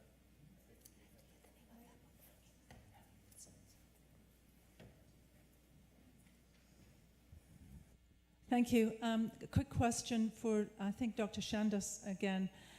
You had mentioned citizen science projects. What approaches have you used to effectively reach the groups of people that form your citizen scientists, and any other techniques that you would share? Sure, it's a really important question, in part because what we've seen historically, at least with the environmental citizen science campaigns, is that it's the, quote, as I'll put, usual suspects, and that's folks who have often a lot of money, or at least not in poverty, folks who are generally identify as white, folks who are middle-aged to younger, and more women than men. So demographically, we kind of know what the mode of citizen scientists are across at least the US. And so what we're trying to do is actively engage in those community groups that have not historically been participating in this activity. One example is we did a citizen science campaign in Richmond, Virginia last year, which was written up pretty extensively and extensively through a variety of different outlets, including NOAA. If you go to NOAA research, there's a really flashy little piece on it. Though what we did is work with a environmental nonprofit group, particularly environmental justice nonprofit group called Groundwork,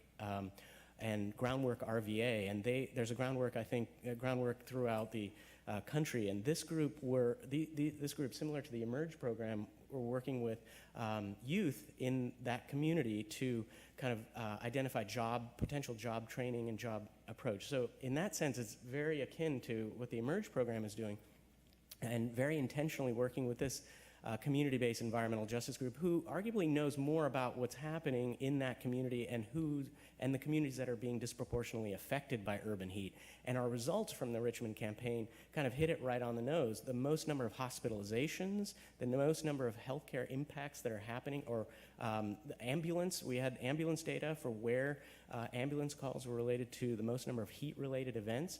And the community where Groundwork was working was precisely the community where all those data kind of converged. And so that's been, I found that to be probably the most compelling and kind of locally place-based approach to doing this work. And it takes a very intentional and deliberate set of planning efforts ahead of time to make that happen. And of course, kind of nurturing those relationships well ahead of time. So fortunately, we had some local folks in the Science Museum of Virginia who were already working with this community, so we could kind of build on that and kind of grow that through this local organization.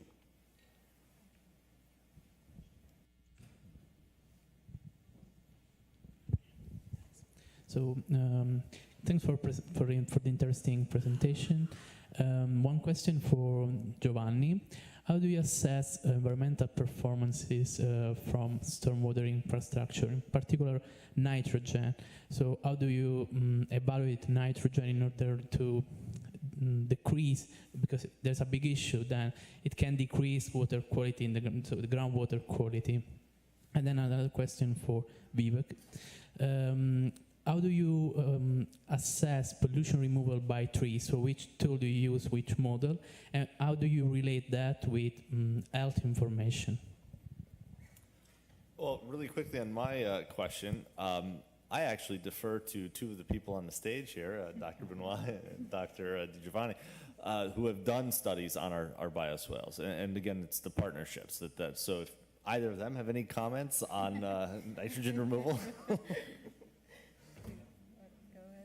So we did some water quality monitoring actually last summer on the New Haven bioswales and looked at what is the water quality of incident precipitation, what's the water quality coming into the sites, and then what's the water quality in the subsurface storage area of the site. So ultimately what's being infiltrated into the ground. And we saw and I think this question comes up especially when municipalities and places are thinking about their soil mixes and whether to add compost or whether to add different amendments to soils, because it can be a concern if you have nitrogen leaching. And what we saw was that we had removal in all of the things we looked at: internal suspended solids, pH, and nitrogen through the bioswale.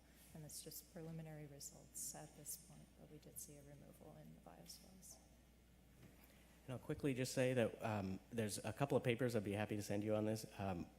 In a nutshell, we use what's called passive Ogawa sensors, which are basically a nitrogen from nitrogen oxides. We're able to put those up. We have about 140 of those, and they're left out during the summer for a 3-week period. And the nitrogen in the air column is essentially deposited, and we're able to take that back to the wet lab. And I work with atmospheric chemists, I'm not one, be able to characterize the parts per billion of each of those across the metro region. Arguably the most detailed empirically derived surface of nitrogen dioxide in the country right now, I would venture. We'll see.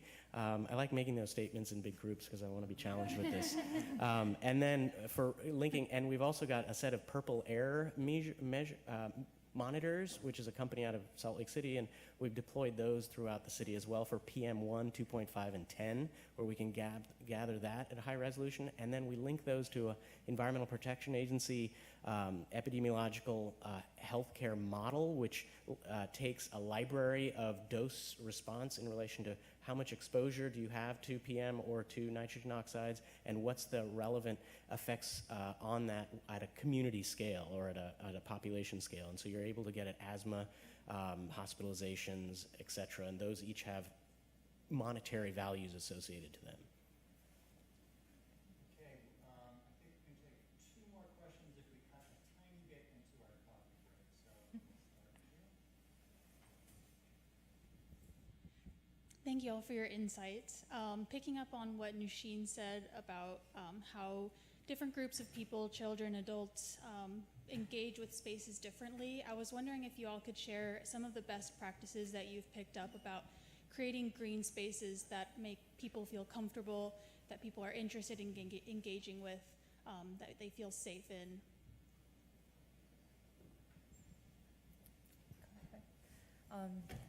So I'll start, and I've done work in New York City and Philadelphia in a couple different neighborhoods, and seen a lot of different perspectives from people in those neighborhoods about how they feel about the green infrastructure that's being installed in their neighborhoods. And I'm sure others can speak to this point as well, but community engagement and having people be involved with the design process can be really, really helpful in that aspect. Something as simple as plant selection can really make people feel happy about what's planted in their neighborhood. And one specific example that comes to mind when I worked in a site in New York, there was a community organization that had adopted the site, and they worked with the Parks Department. They wanted to plant brown-eyed Susans in the site. And for the first couple of years, when a green infrastructure site is installed, it's usually the responsibility of the contractor who's put that site in to maintain the vegetation in the site. And there was a big conversation about, well, it's going to void the warranty on the site if you're planting these different plants in there. But they worked with them to basically allow the community to really adopt the site, and they maintained the site and did an excellent job. But they planted what they wanted to see in the site. So it's really nice. I don't create green spaces, but I take people into pre-existing green spaces. So once a month, we have groups of about 50 to 60 patients and their families that we go to the parks with. And I think the main thing for me is making sure that we have an iterative process. And when the parks first offered to pay for things like the bus and food, we really made it clear to them that we want them to have a long-term relationship with us and a long-term investment in what happened, so that if people don't show up once or twice or things go wrong, that we can keep trying. And so a few examples, of things that went wrong are, in the beginning, we were joining public programming.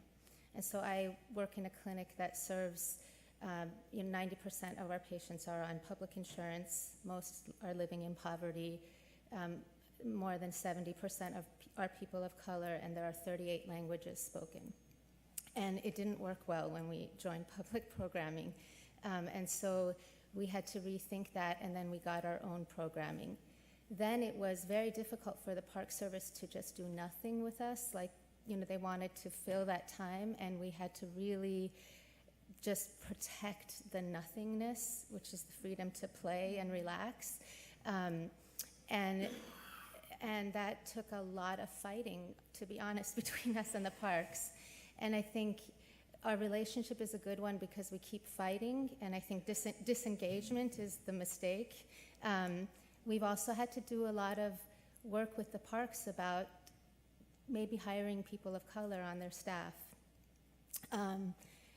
So I think it is relationship building, and at the end of the day, what I realized, the only thing that we really do is create safe spaces that should exist, but they don't.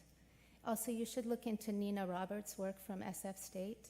She looks at what resonates with many different cultures in terms of being in nature, and we talked about this yesterday, but food is one of the main things that resonates for most humans.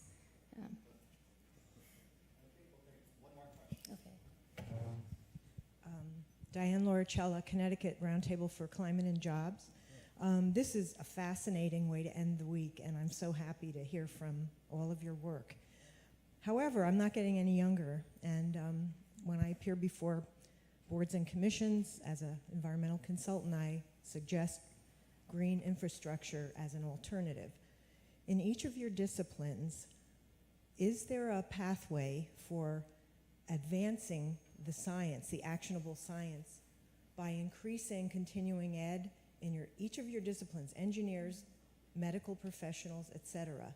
You talked about policy, to expedite this so that we don't have to wait 5-10 years, that this could almost become a regular certification. And are there any studies where this has been done in certain states or nationally or internationally to try to expedite and kind of force a lot of staffs on local level to get up to speed so that we citizens don't have to constantly be coming up? Thank you. I think it's. I think it's a terrific question because it leads us right into the next panel on operationalizing this stuff. I think it's very important for people like yourself to keep our feet to the fire. For engineering, we have to unlearn a lot of things in order to really embrace green infrastructure. It's risky, right? Green infrastructure, it's not an equation in a textbook all the time. It's empirical. There's a higher risk of failure than putting a catch basin and a lateral in.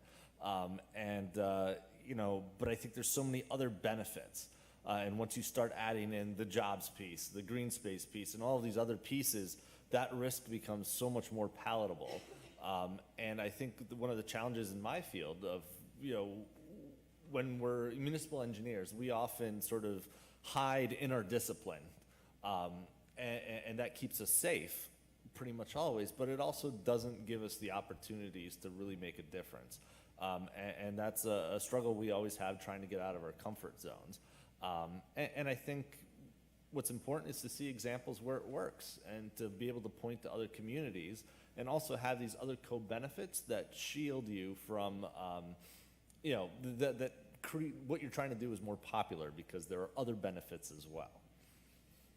I think we're cutting into our coffee break, and I'd like to thank the panel for their fascinating comments on green infrastructure and urban green space, and tell you that we have coffee, and we need to be back here in about 10 minutes. So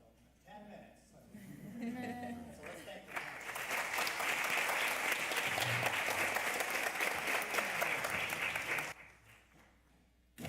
Stuff you guys do. I love the little temperature sensor you drive around. Oh, yeah. Actually, Yeah. surprising how receptive communities are. Yeah, we'd love to do something like that. Yeah, that'd be great. Yes. Sorry, say that? Yeah. Oh, Yeah. sorry, I gotta get in for one quick second. Picture. You have your, You might want to take the lens your cap lens. off. Such an engineer.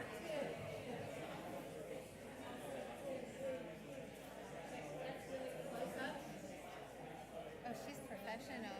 Yeah, she's not joking around.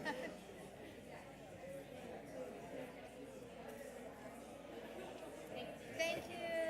Yes. Yes, hi.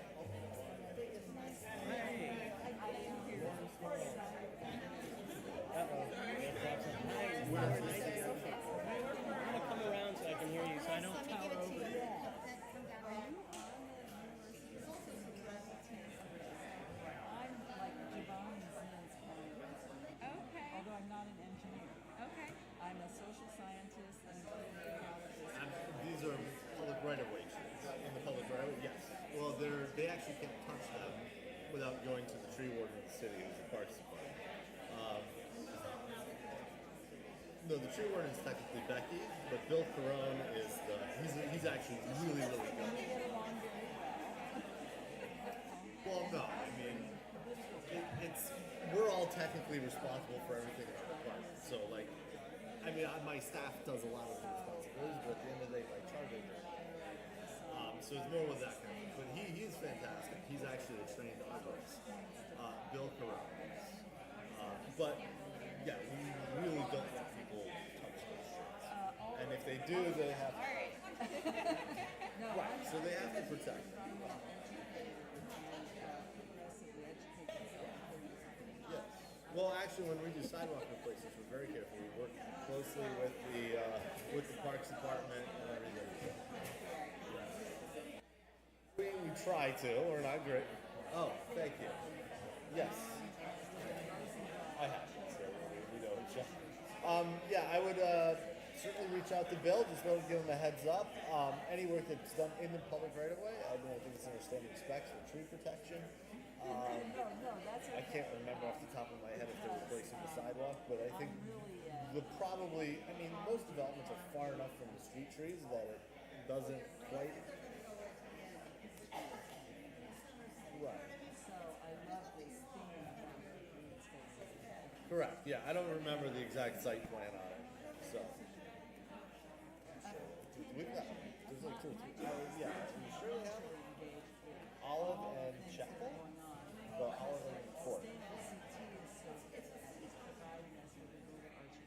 Oh, okay. Yes, that's another one. Yeah, yes. So yeah, I mean, reach out. Since they haven't done the site plan, you know Ann Harchin, right? Ann Harchin in the city plan department. It's actually sitting right over there in the window.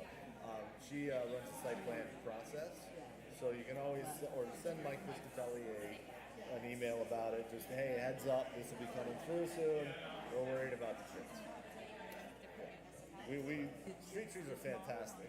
They're treasures. Yes.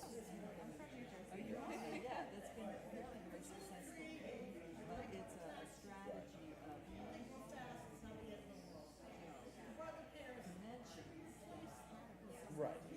So if anyone cuts down a tree, they have to replace it inch for inch. So if you cut down a 20-inch caliper tree, you have to provide, again, you're not going to put another 20-inch tree in, but you have to put in, what are they, 3 trees, so you got to put in, you know, that's a lot of that. Actually, no, you got to put in however many. It's a lot more. So, yeah. So, yeah. Yeah, but just reach out. I mean, I think we're usually pretty good. We actually have a reputation with all the utilities for being real sticklers. UI keeps trying to come after us on trees. You know, I got to give Becky actually a lot of credit for standing up to UI on all this stuff. They absolutely hate her over that, which is a good thing, right? Okay, and so it's interesting because the municipal boundaries sort of divide. All right, thank you. High end north edge. You gotta have a sense of humor.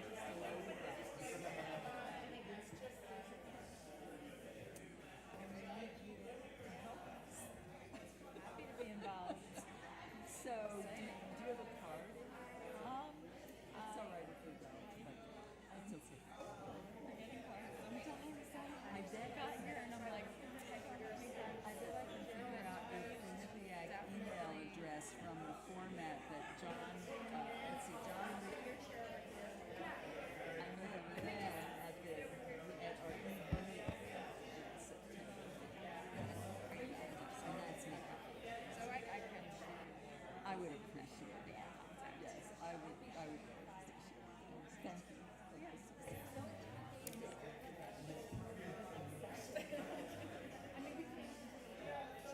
Thank you. Thank you.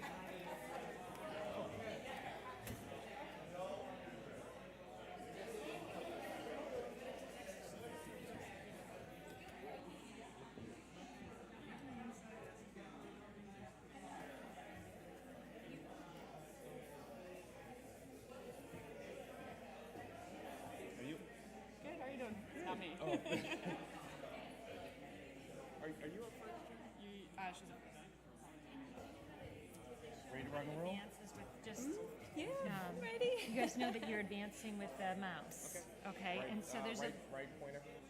yeah, it should just be this right arrow. And is there a laser? Yeah, the laser is here. So if you push this, So shine in my eyes, see if it works. let's see it's working. Okay. So you just push that one. That's if you hit the laser at the top, and then otherwise you're using this right. And there's a slide. There should be that slide will go in between your presentation. So when you come up, okay. So we'll start calling them in a minute because got to keep moving.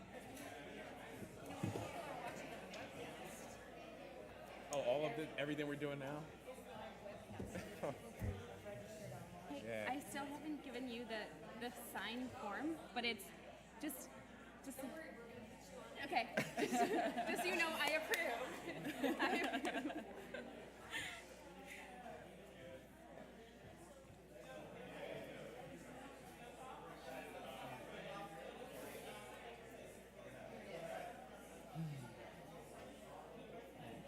We do presentations all the time. It's just like coming back. This FES is just like, exactly.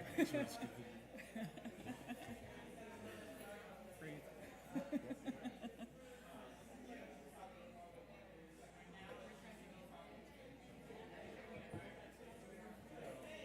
It's a little different, I guess, in my, this building didn't exist when I was here. Exactly, yeah. So like going down the Bowers, I'm a little more like, oh, this is weird. But here it's like, Yeah.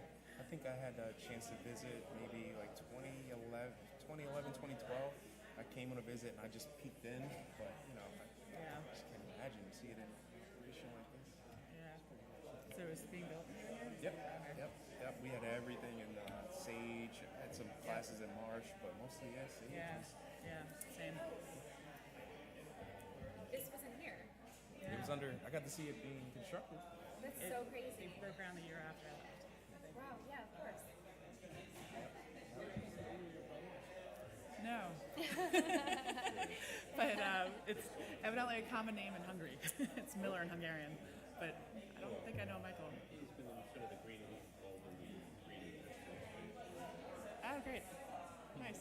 Should I'll have to look for him. Oh, thank you. I guess carrying this around also. Maybe I'll just put this over here.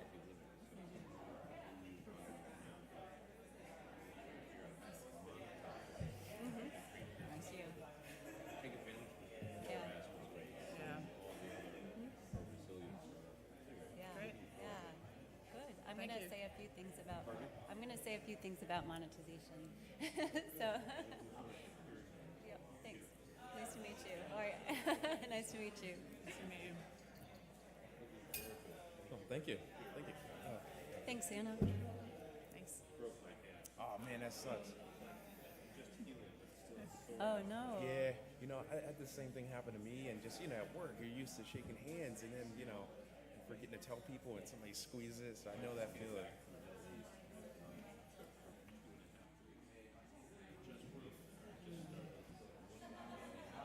Oh no, that just like. Yeah.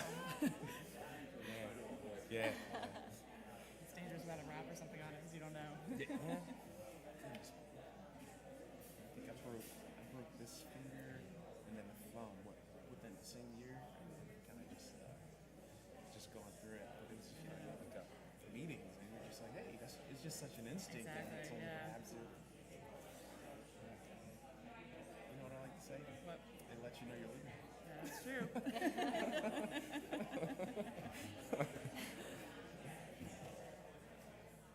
I feel like Colleen is the Joanne of video. Keeping it. If everybody could start taking their seats, we're about to get started.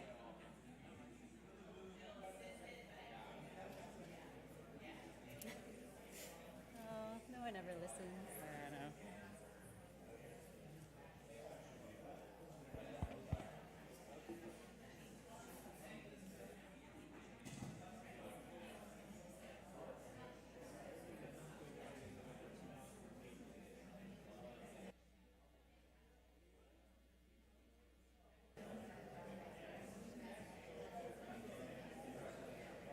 What's that? Oh, I just did.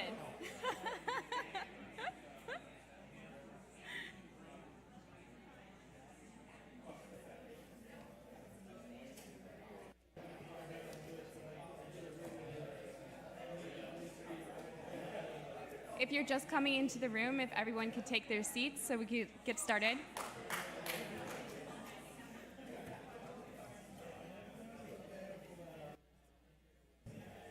Darn it. What do you need? Oh, you have an extra? Yeah. Thank you so much. Oh, I have one. Thank you. I appreciate it. Good looking out.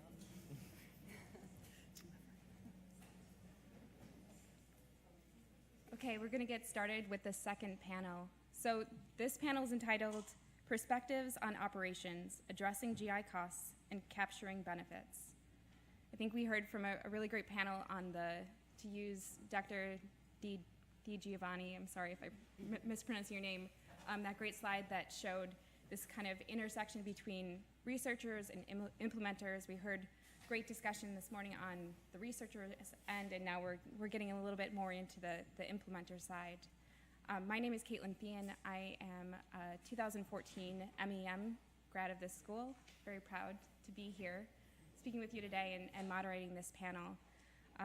I currently serve as the program manager for the wastewater agency in Alexandria, Virginia, overseeing the combined sewer system program there, which unfortunately for me to be standing in front of you is implementing a system of tunnels. But I recently left DC Water, where I was the assistant green infrastructure manager for their green infrastructure program since I left Yale Forestry School in 2014.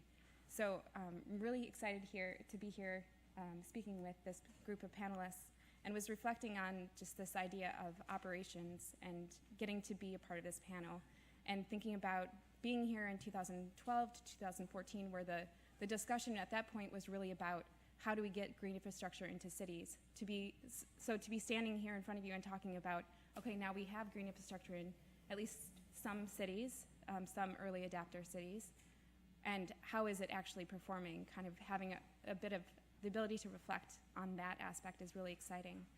So with that, we'll get into the panel that we'll follow a very similar format where we'll have each of the speakers get up here and talk a little bit about their perspectives on this idea of operations and cost effectiveness of green infrastructure. So starting out first, we have Gerald Bright. He is an environmental scientist supervisor with the Philadelphia Water Department.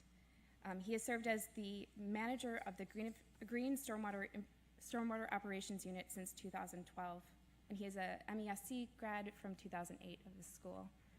I first had the opportunity of speaking with Gerald when I was working on this idea of maintenance and green infrastructure back in 2013. And to me, he's the leading thought provider on green infrastructure maintenance because he's been doing it for so long as well as doing it so robustly in the city of Philadelphia. So it's really exciting to be here and welcome him to the stage.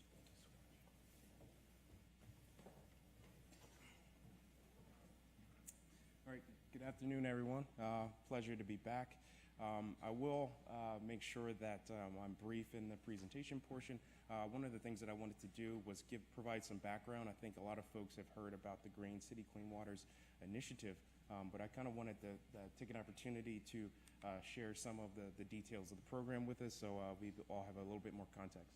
So I have had, as you've heard, I've had the opportunity to serve in this role as the manager, supervisor of the Green Stormwater Operations Unit at the Philadelphia Water Department. One of the things that I looked to the most is that when I started, we had about 50 systems. Most of them were pilot systems. They were first generation designs, and between that time and the present, I've had the opportunity to not only make sure we were maintaining and operating and repairing at times, doing retrofits, but which is very important, but learning how to do this work at scale. So that's where you get the cost effectiveness within the program. So I'll share a few aspects of our work. Philadelphia Water Department is an integrated utility, meaning we provide drinking water, wastewater. We treat wastewater for not only Philadelphia, but some of the outlying counties as well. And we also manage stormwater. Everyone's familiar with the Green City Clean Waters Initiative, I believe, but just a quick recap. The city of Philadelphia is using it's affectionately called the Green City Clean Waters Plan, but it's our long-term control plan update for mitigation of CSO, combined sewer overflows. So with this plan, we're gonna spend a lot of money on implementing green stormwater infrastructure, of course, but there's also a big investment, which I think sometimes gets missed in traditional infrastructure. And this will include expanding the plant so we can actually treat more wastewater. So we will rely heavily on green stormwater infrastructure, but I always like to throw that out. And we'll also set money aside for contingencies, for adaptive management to kind of make some changes along the way. So this is Philadelphia. Philadelphia is approximately 135 square miles, and one of the things that I wanted to point out is essentially the program service area, which you'll see here in this pink color. So 60% of Philadelphia, and that's namely the older portion, so North Philadelphia, West Philadelphia, South Philadelphia, and portions of along the river here, are combined sewer systems. The remaining portion, 40% or so, have separate sewer systems. Just want to give a quick snapshot. I think this is important. These are the number of projects that have been implemented to date. What I focus on are the publicly owned projects, but very important to note that the Philadelphia Water Department also regulates private green stormwater infrastructure in the sense that as new facilities are constructed, they are eligible to implement green infrastructure to manage stormwater on site. So while I'll primarily be talking about the public program, the publicly funded program, there is a lot of work. As you can see in these blue dots, maybe a little difficult, but there are a lot of projects even outside of the combined sewer service area, which I think is very important to note as well. We also have some large initiatives that involve residential management of stormwater, our rain barrel initiatives. We also have a program called Rain Checks, where we work with residents in the combined sewer area, separate sewer area, to implement green stormwater infrastructure on their property. So this might be porous pavers, small rain gardens, very popular. The rain barrels are very easy to implement, but just wanted to throw that out there. So in effect, this is our program to date. As of fiscal year, sorry, I work in government, so we use a lot of acronyms. We speak in fiscal years. So at the beginning of this current fiscal year, which is fiscal year 19 for us, we had 723 individual stormwater management practices. I'm sorry. At that, the proportion is relatively about 68% what we internally we call hard sites. So these are stormwater management practices that are tree trenches, infiltration trenches. You have minimal surface expressions. Most of the work is being done below ground. 32% of our program are the soft sites, so the bump outs, the stormwater bump outs, the stormwater planters, rain gardens, basins, so on and so forth. So just giving a quick snapshot of our Green Stormwater Infrastructure Manual. I think this is important because this speaks to how we actually do the work. This is the first version. It was produced in 2014. One of the things I like to point out is it was a compliance deliverable. So within this document, it's available online. I have that resource if anyone would like to look it up. It was a regulatory document. So while it did get to how the work is done, it's very clunky. The folks who are actually doing the work found it difficult to follow. So we actually revised the manual in 2016. So the important thing was that this was very user-friendly. It worked very well for the crews. We incorporated their feedback. The other thing that it did is it incorporated our lessons learned through the process of maintaining for several years. We were able to kind of throw in some new ideas, some better ideas, more effective ideas. So what I'm showing now is a typical example of one of our systems. We've heard a lot today about the New York style bioswale. Philadelphia is much different in that we utilize mainly the subsurface as well. So in this map, you'll see this is what we call our maintenance map. This is a tool for us that it's really a communication tool. One of the things that we look at is the piping, the rain garden itself, the different conveyance structures. You have trench drains, you have pipes. When we start to try to maintain at scale, it's very important that not much is lost in communication. So if you are sending a crew out and you said, I want you to flush the pipe, we have a number of pipes.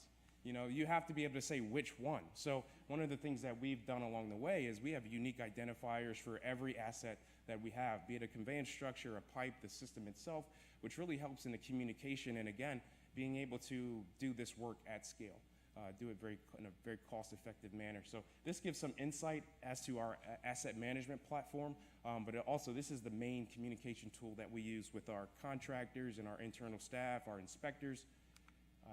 And it ties very neatly into our work order management platform, which is CityWorks. CityWorks is a GIS-based platform. It's also able to tie in very nicely with our asset management platform. And the most important thing about this for me is that you can assign work to the entire system. You can assign work to a single pipe. And it's very, very effective, a single inlet. And one of the things that we had to learn in the beginning was how to do the work effectively. And on the back end, we were getting asked, how much does it cost? How much should it cost? Because we have to make the best use of the ratepayer and taxpayer dollar. So while we were doing the work, we also had to figure out how to continually cut costs and even project costs. So the ability to even have a work order management system that allows you to isolate cost of maintaining a pipe, maintaining an inlet, maintaining an entire system was very important in answering both of those questions. And again, allowing us to do the work in a very effective way. So when we talk about cost, I think it's very important to note that it's context dependent. So every city has a different setup. So in New Haven, in New York, the systems themselves, they may take different resources in order to keep them maintained. In Philadelphia, one of the things we take note of is settings. We use green stored infrastructure in both the public right-of-way and off-street settings. Also important is the maintenance regime. So there are some cities where they maintain when there's an issue. One of the things that we've done in Philadelphia is that we are very proactive in establishing a routine maintenance regime to where we're very vigilant. We're always out there. We have set schedules for our systems. And the other benefit is that we can note problems or issues before they actually become problems. So this has been very effective. Another thing to consider as cities begin to implement programs is that you also have to make repairs. You might have to do retrofits on components or systems that don't function optimally. Very important to consider. And also, I think this is one of the most important design motifs. So the New York and the New Haven now bioswale, it's a surface expression only. So that's what you're actually maintaining, those features above the surface where you can see. But some cities also implement piping, inlets, and I think it's very effective, the subsurface, the incorporation of subsurface features, because you're able to not only manage what's in the gutter, but you could pull flow from the gutter across the street, around the corner. We have some large systems which incorporate as many as 36 inlets and are draining entire neighborhoods. So something to consider not only for your design and program implementation, but for maintenance as well. So how do you maintain such a large system like that in perpetuity while also making sure it's cost effective? And again, we also have implement systems that are both surface and subsurface. So I want to run you through a couple of different settings. Here's a school. We implement in schools. We work with the school district of Philadelphia as well as our Parks and Recreation Department, because the way we look at it, they have the land, which creates the opportunity, and we not only manage stormwater on their property or in their facility, but we're also able to pull stormwater from the public right-of-way, which is very important for us in optimizing capture. Here's an example of an employee parking lot. This is a water department employee parking lot where we have a rain garden here in the center and 6 types of porous pavement. So this was very important to myself and my staff, because this served as almost a training ground. How do we maintain these various types of porous pavement? We also got a lot of practice on maintaining rain gardens and the like. Here's a site called Venice Island. You have a large green roof here. This island was also a partnership between our public property department, Parks and Rec, as well as the Philadelphia Water Department. And we talked about maximizing benefits. So the Parks and Recreation Department got an amphitheater. They got a performing arts center. And as they constructed that, it allowed us to also incorporate a green stormwater infrastructure. So there are about 25 individual systems at this facility, including this green roof. Here's another example of a rain garden at a school. And again, we're taking advantage of the school district's property to pull stormwater into the site, as well as manage stormwater from the public right-of-way here. Here's a porous basketball court, same concept. Running through a few more. Here's a rain garden, a large rain garden, one of our largest. It's about a 1-acre site, one of our large parks where, again, we're pulling water from the public right-of-way. This one here incorporates about 20 inlets. Another example of green stormwater infrastructure in a right-of-way. This is a site Kim mentioned earlier, the giraffe lot at the Philadelphia Zoo, utilizing, again, the same concept, private as well as the public right-of-way drainage. Now, here's another site in the right-of-way.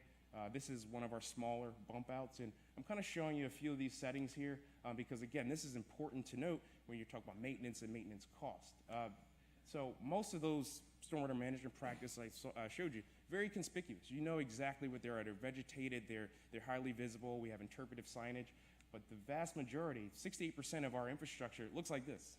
You might see trees, but there are iterations of this same stormwater management practice that lacks trees. Again, we work with communities. Some communities don't want the trees. There's some locations where it's not feasible if it's, for instance, under wires or power lines and telecommunication lines. So again, our systems, for the vast majority of them, might look like this, very inconspicuous. And I think that has some context for some of the things that you might find on the back end. I mentioned repairs, retrofits, things that may drive up cost. And these are some of the things that we have learned along the way that are important to consider. When you talk about the fact that as you begin to implement green infrastructure at a very, you have this very dense clustering of systems, things are going to happen. In residential neighborhoods, homes must repair their laterals. They must repair their curb traps. And along the way, some of these things happen. So public utilities, for instance, they have to replace gas mains and water mains.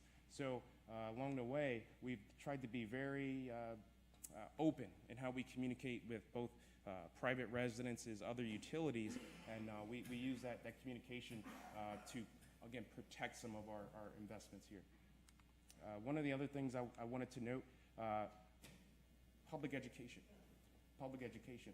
Our one-call system has been very effective at helping us to prevent some of the impacts associated with public utility maintenance, private utility maintenance, as well as redevelopment. I'm going to show you a slide coming up next, again, that shows what happens as we begin to implement green infrastructure in these very dense clusterings.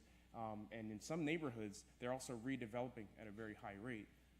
In this site here, our system is actually there.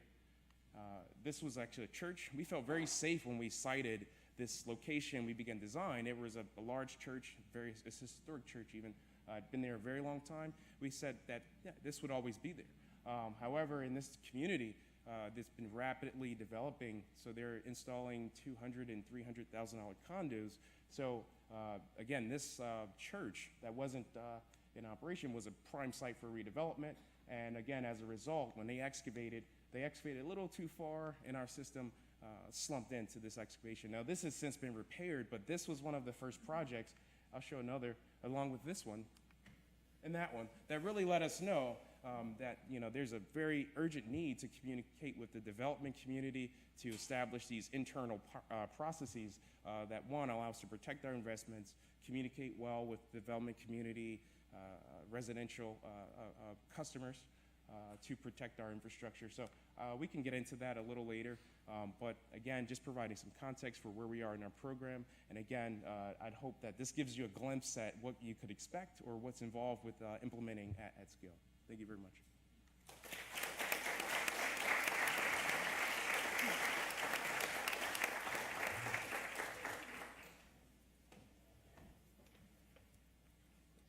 Thank you, Gerald.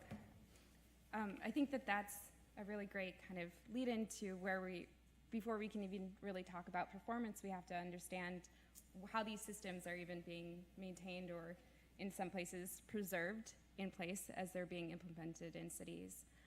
I think also within the context of the city, it'll be important, or within the context of these are being implemented in cities, we also need to consider the corporations who are taking on the responsibility of implementing green infrastructure. So on that note, we have Jen Molnar joining us today, who's the Managing Director and Lead Scientist at the Nature Conservancy's Center for Sustainability Science. The center is focused on the corporate practices and policies that will help sustainable solutions get implemented. Jen is a 2004 MEM grad from the Forestry School, and I actually, when we had our prep call, I asked her if we'd ever met because I'd heard her name so many times from Professor Gentry over the years, and felt like I had known her.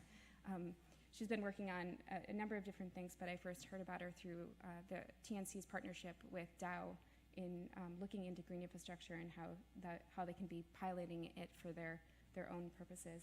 So with that today, thank you, Jen.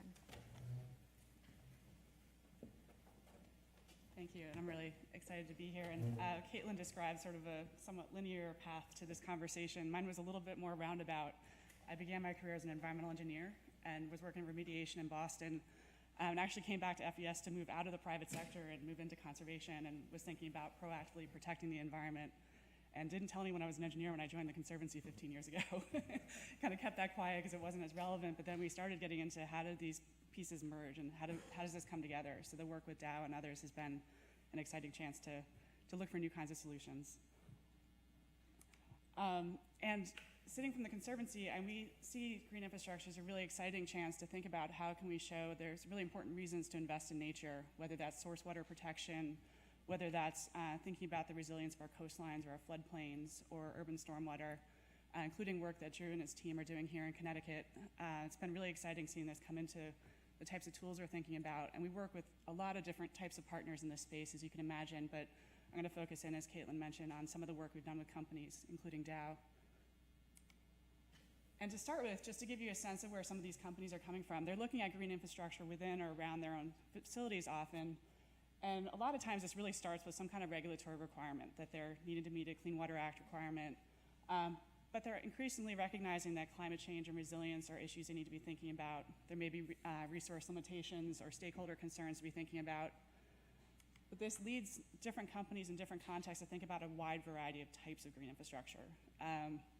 Everything, and this got a little smush on the screen here, but securing access to water here at the bottom, thinking about that resilient infrastructure, when they're looking at remediating or restoring lands that they own in their green space areas, thinking about green infrastructure as part of that, all the way to wastewater treatment. So there are a wide variety of ways companies are thinking about these solutions, and a lot of this comes down to some of the data you've already seen, the cost effectiveness of how these solutions can provide solutions for business.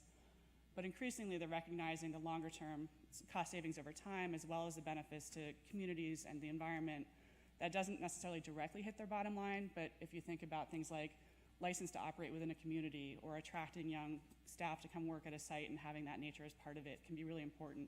So it's sometimes a direct bottom line issue, but sometimes it's more indirect. And as Caitlin said, we've been working with, the Conservancy's been working with Dow for about 8 years now to look at how they could integrate the value of nature across their business. And right from the start, this was a project that the staff there talked about. It's a constructed wetland in Seadrift, Texas, right along the Gulf Coast. And an engineer in the mid-90s made a case for building this wetland instead of building a tertiary water treatment facility. He made that case because they were able to meet their regulatory requirements under the Clean Water Act, and they saved $40 million up front. It only cost them $1.5 million to build a wetland. So it was an easy decision at that point once he was able to show them that it would work. They recently went back and did an analysis and found there were $280 million in cost savings over time over what would have been the lifetime of that treatment plant. You don't need electricity to run the wetland. You don't have staff on site 24/7. There are a lot of savings there. So this is something that they've used as a touch point to say this is how nature can really provide that benefit to the business and have all those economic benefits as well as all the habitat and community benefits as well. And the stick on this slide for a second. One of the fascinating conversations we had early on was one of their staff called that engineer an isolated pool of passion within the company. He kind of went to bat for this project and personally made that case for how to put that all together. So we've talked a lot about how do you expand that pool? How do you get that broadly across the company? So we worked with them and had some pilots that we did with them early on to make a case for a valuing nature sustainability goal as part of their 2025 sustainability goals, where they're looking at how they assess nature within projects, both to look at their impacts, but also where there could be opportunities like this. And we've been working with them to develop tools that they could bring into their project management system, into their engineers' toolboxes. And one of the tools we developed with them was an easy tool, the Ecosystem Service Identification and Inventory tool. That is an iPad app that a site manager could walk around a site, collect data without having any kind of ecology background. So we made it easy on the front end, and then it provides operationally relevant data on ecosystem services on the back end. And this is a project that they use that on, which is literally outside their window of their headquarters building in Michigan, where it was a remediation project that they would have done what's on the left side there in the scenario. They would have removed the contaminated soil, capped the site, put grass down and put a fence around it and manage that for a long time. But with this tool, they were able to look at different scenarios that included wetlands restoration at the site, as well as public access. So there wasn't a fence around it anymore. And it turned out just by looking at these scenarios that the ecological options were cheaper. So it was an easy business decision in that sense, but having the environmental benefits data and having the public access changed the conversation with regulators as they were looking at getting this approved. So having these kind of projects has been really exciting to get to really looking at how do they bring this kind of thinking into their projects across the board. And other companies now have been asking, like, how do they do this? And there's a lot growing awareness in the space of having this broad business case for the cost effectiveness in these areas, the benefits that they get from that public perception. So we've worked with about 10 companies that came to us asking us this question, and actually worked with a group of students here at Yale last spring to interview staff across these companies, and they range from major manufacturers like Dow to transportation companies, some utilities, looking at how do you actually think about national infrastructure, as just green infrastructure, as part of how they do their operations within the company. How do you mainstream this across their enterprise? And these were some of the barriers that were identified in those surveys. The top three I see is kind of related to what are the elements of why green infrastructure is different than traditional infrastructure, that you need to have the performance standards and show engineers that it'll work. And to the comments earlier, how do you deal with that additional risk of this not being as known as a concrete solution? Sometimes there are higher upfront costs if you're doing major restoration work or construction. And then that site-specific aspect, this isn't just you plop down the same wetlands wherever you are, or the same solution wherever you are. And then there were a lot of cultural challenges within the companies of how do you get engineers or leaders to understand how to do something different and wanting to do something different? How do you have something spread across a decentralized organization? And an interesting issue that came up around brand, we tend to think about this as, the green stuff would be good and be seen by neighbors as good.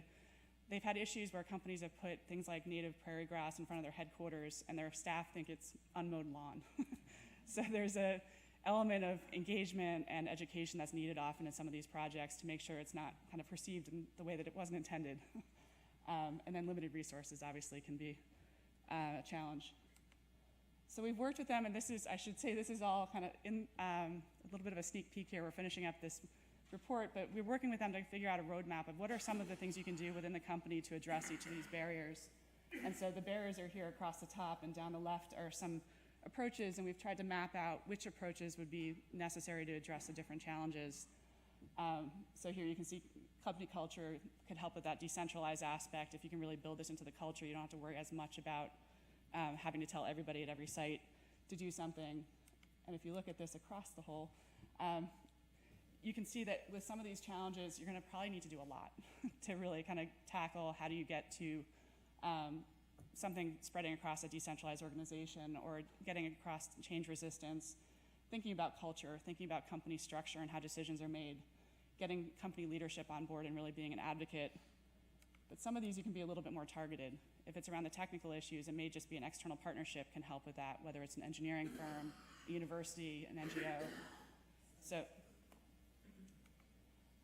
but this really does highlight, and through all of these conversations, we've really seen, as you've heard already, there's this need for understanding how does the green infrastructure work? What is the performance? But also, how do you bring in the evidence of those additional co-benefits to the community, to the business, to the environment, and how do you really quantify that and in times monetize that as ways to make a case for this work?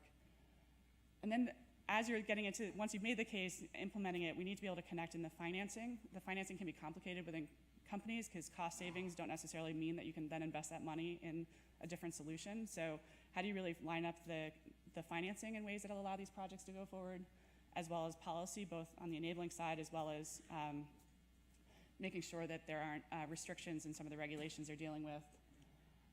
There's that culture change aspect of just having this be something that's an awareness within the company, and how do you actually enable those decisions? And we found case studies are really powerful in this space. That example of Seadrift is something that really resonated within Dow and with other companies, especially once you got the dollar values attached to it. So having those that show what you can do, as well as how that happened and what the story was to get there, have been really powerful. So those individual projects, they're not going to kind of expand on their own, but they can be really important as catalysts for getting new thinking within projects. So thank you very much.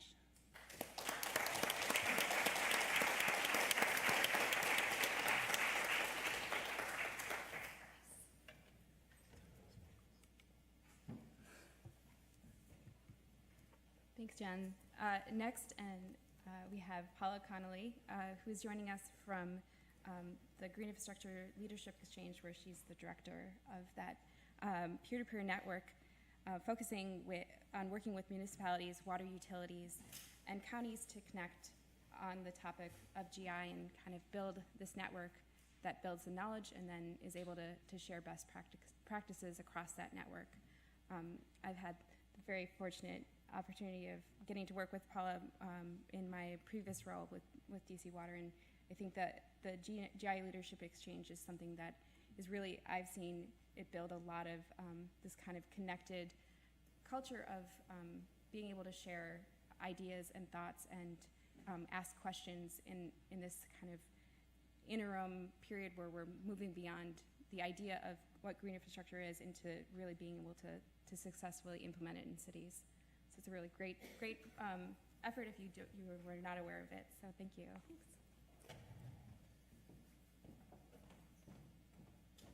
Great, thanks, Caitlin. Hi, everyone. I just wanted to say a few words of thanks to the organizers of this event, to Colleen and to Anna. I organize these events occasionally myself, and it's really hard, and there's a lot of moving pieces, so hug your event organizer when you see that. Yep.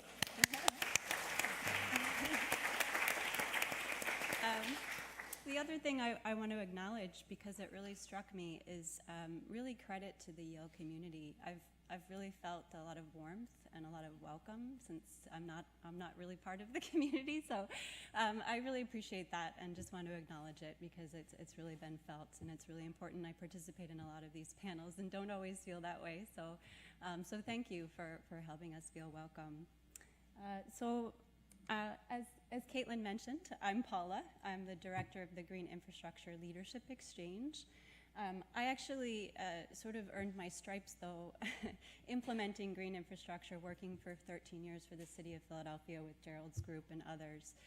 So that's where I learned a lot about operationalizing green infrastructure. It's also where I earned a lot of my gray hair. It's really hard.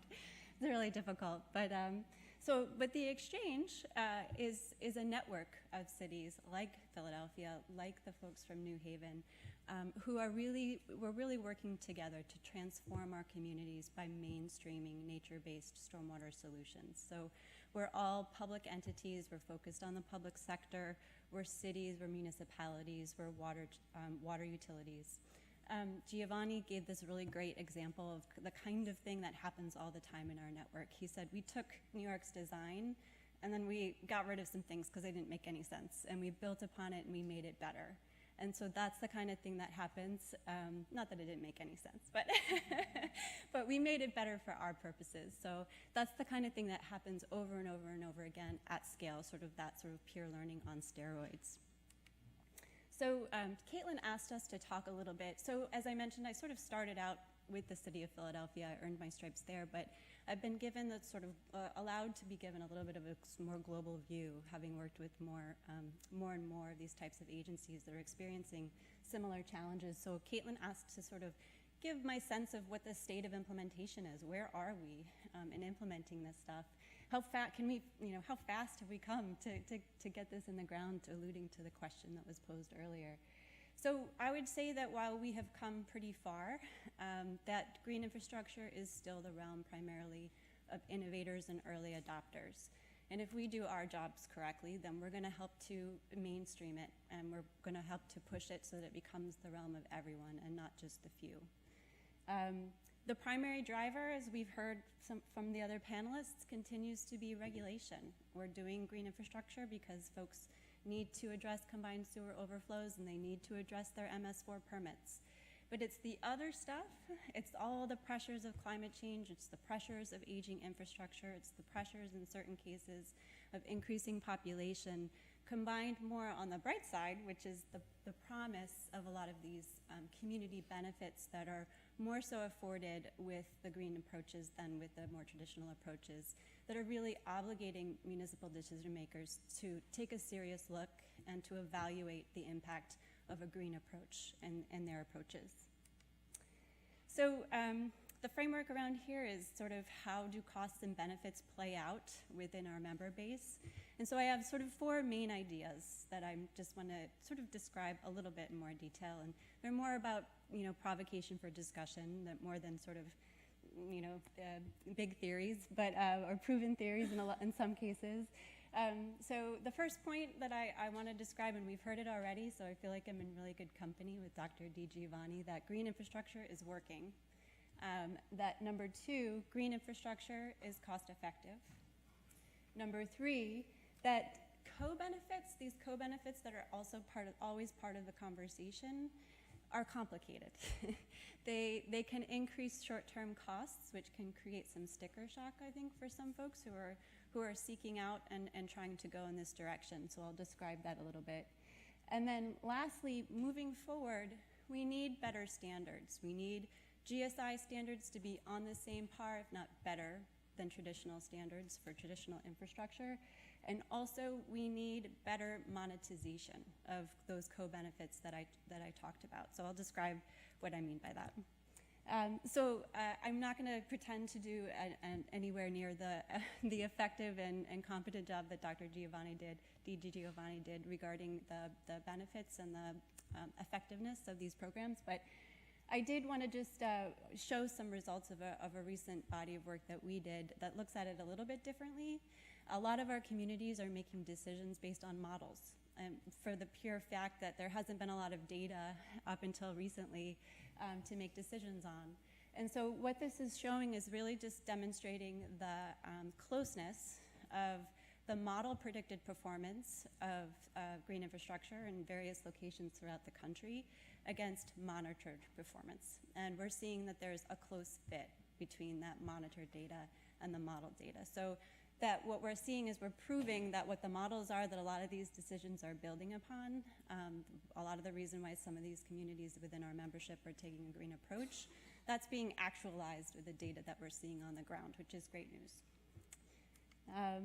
So my next point relates to cost effectiveness. So we've been working with this group called Earth Economics, who's really helped us build this calculator as sort of a guideline or a tool for our members to use to better understand what are the cost benefits of some of these things that we're putting in the ground. And the graphs that you see here are some sample results of that tool that we put together. They're not meant to represent real world scenarios, they're really just demonstrative. But what I wanted to show here is that these represent the sort of net return of investment over time. And that this is a pattern that we often see with BMP types that are commonly put into the ground by our members and by communities who are doing green infrastructure. So that ultimately over time you're going to see a net benefit, a net return on your investment. You don't always, but often you do. And that's a really important point. And then the second point I want to try and make is that if you compare the top lines, the top graphs, with the bottom graphs, this is a demonstration of when communities are looking at just, say, CSO benefits only, you get a certain return on your investment. You get a certain return period that in this case is like 23 years out. But when communities are thinking about the full breadth of water benefits, when they're thinking about flooding and water quality and water supply benefits at the same time, you start to see a shift in that return period. You start to see a shortening of that return period. So basically the message here is those who are thinking more broadly about the role of green infrastructure, then green infrastructure becomes more and more attractive to them. I'm going to skip that for now. The other point I wanted to make was one about co-benefits. This is benefits that really sometimes live outside of this sort of traditional water mission of many of our members. So co-benefits are complicated. So, these are like the air quality benefits, the public health benefits that we talked about earlier in the previous slide, the sort of cooling effects of green infrastructure. On the one hand, when you build something, you build a vegetated system, for example, you're going to get some benefits in return without having to try too hard. You're going to get possibly some cooling effects if you build a vegetated system. You're going to get some potentially improvements in safety and security or crime reduction. But sometimes it's a lot more difficult than that. So this is a picture of a guide that we recently put together that describes, among other things, how to maximize or optimize the public health benefits of green infrastructure installations. And one of the takeaways that I got from participating in this project is that it's really hard to maximize and optimize green infrastructure installations to achieve public health benefits. It takes special siting, it takes special design concerns, it takes more involvement with the communities, as we've heard, in order to better understand what their needs are. And so what we're finding is that all of that takes more time, all of that takes more money, and that can increase short-term costs, which can create sort of a sticker shock, sometimes among water utilities or water departments who are footing the bill. And as we've seen, you're going to collect back, you're going to probably earn that back over time, but that's not money that goes back into like a water department's pocket necessarily. And so there's a sort of a lack of fairness in who's paying up front and who's benefiting in the long term. And so what we're seeing communities do is two things. Number one, they're being more careful about what they set out to do with their co-benefits, so not promising the world, like I think sort of happened early on when people are thinking, oh, this is super easy, we can just build these things and all these results will come. But the second thing that they're doing is they're assigning value to those co-benefits. They're assigning some value to it because when they do that, they're more than likely to be able to then find partners who can help them pay down those short-term costs and make this a little bit more equitable in terms of who's sharing that upfront cost. So moving forward, we need better monetization data. This is a chart that represents both what we have in green in various levels of quality and availability, and then what we don't have in terms of the orange. The more and more we can fill out this sample chart, it's just a it's not necessarily all-inclusive, the better off we are in helping make these things more cost-effective for the people who are paying for them. And then lastly, we need better standards. We need, and this is part of what the exchange is doing, it's part of what, sort of Gerald talked about, which is, we tried this, it didn't work, we modified it, we improved it. That's about standards development. And in doing that, we're really driving down the costs of green infrastructure, and we're helping to stabilize the cost of green infrastructure, thereby making it a little bit more predictable, which is going to be really important in that sort of mainstreaming that we'd like to see across the country. So thank you.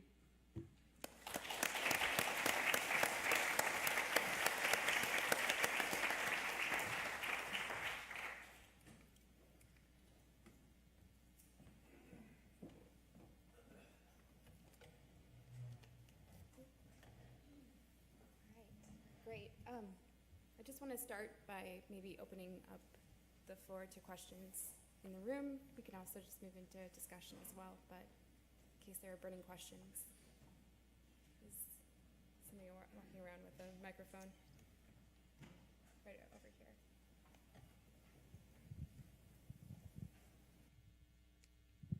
Thanks. My question was, a lot of the examples that we've heard today so far of, where urban green infrastructure is going in, or just urban greening in general is happening, have been generally focused in, more progressive communities, New York, Philadelphia, the Pacific Northwest. I'm wondering how you sell this to more conservative communities. Is this happening? Does the messaging change? And if there are any communities that are more conservative that are doing a great job on that, can you give us some examples? That's a good question. I don't know that you can always convince all communities to do this. Sometimes the numbers aren't exactly what you want to see when you compare green infrastructure against gray infrastructure.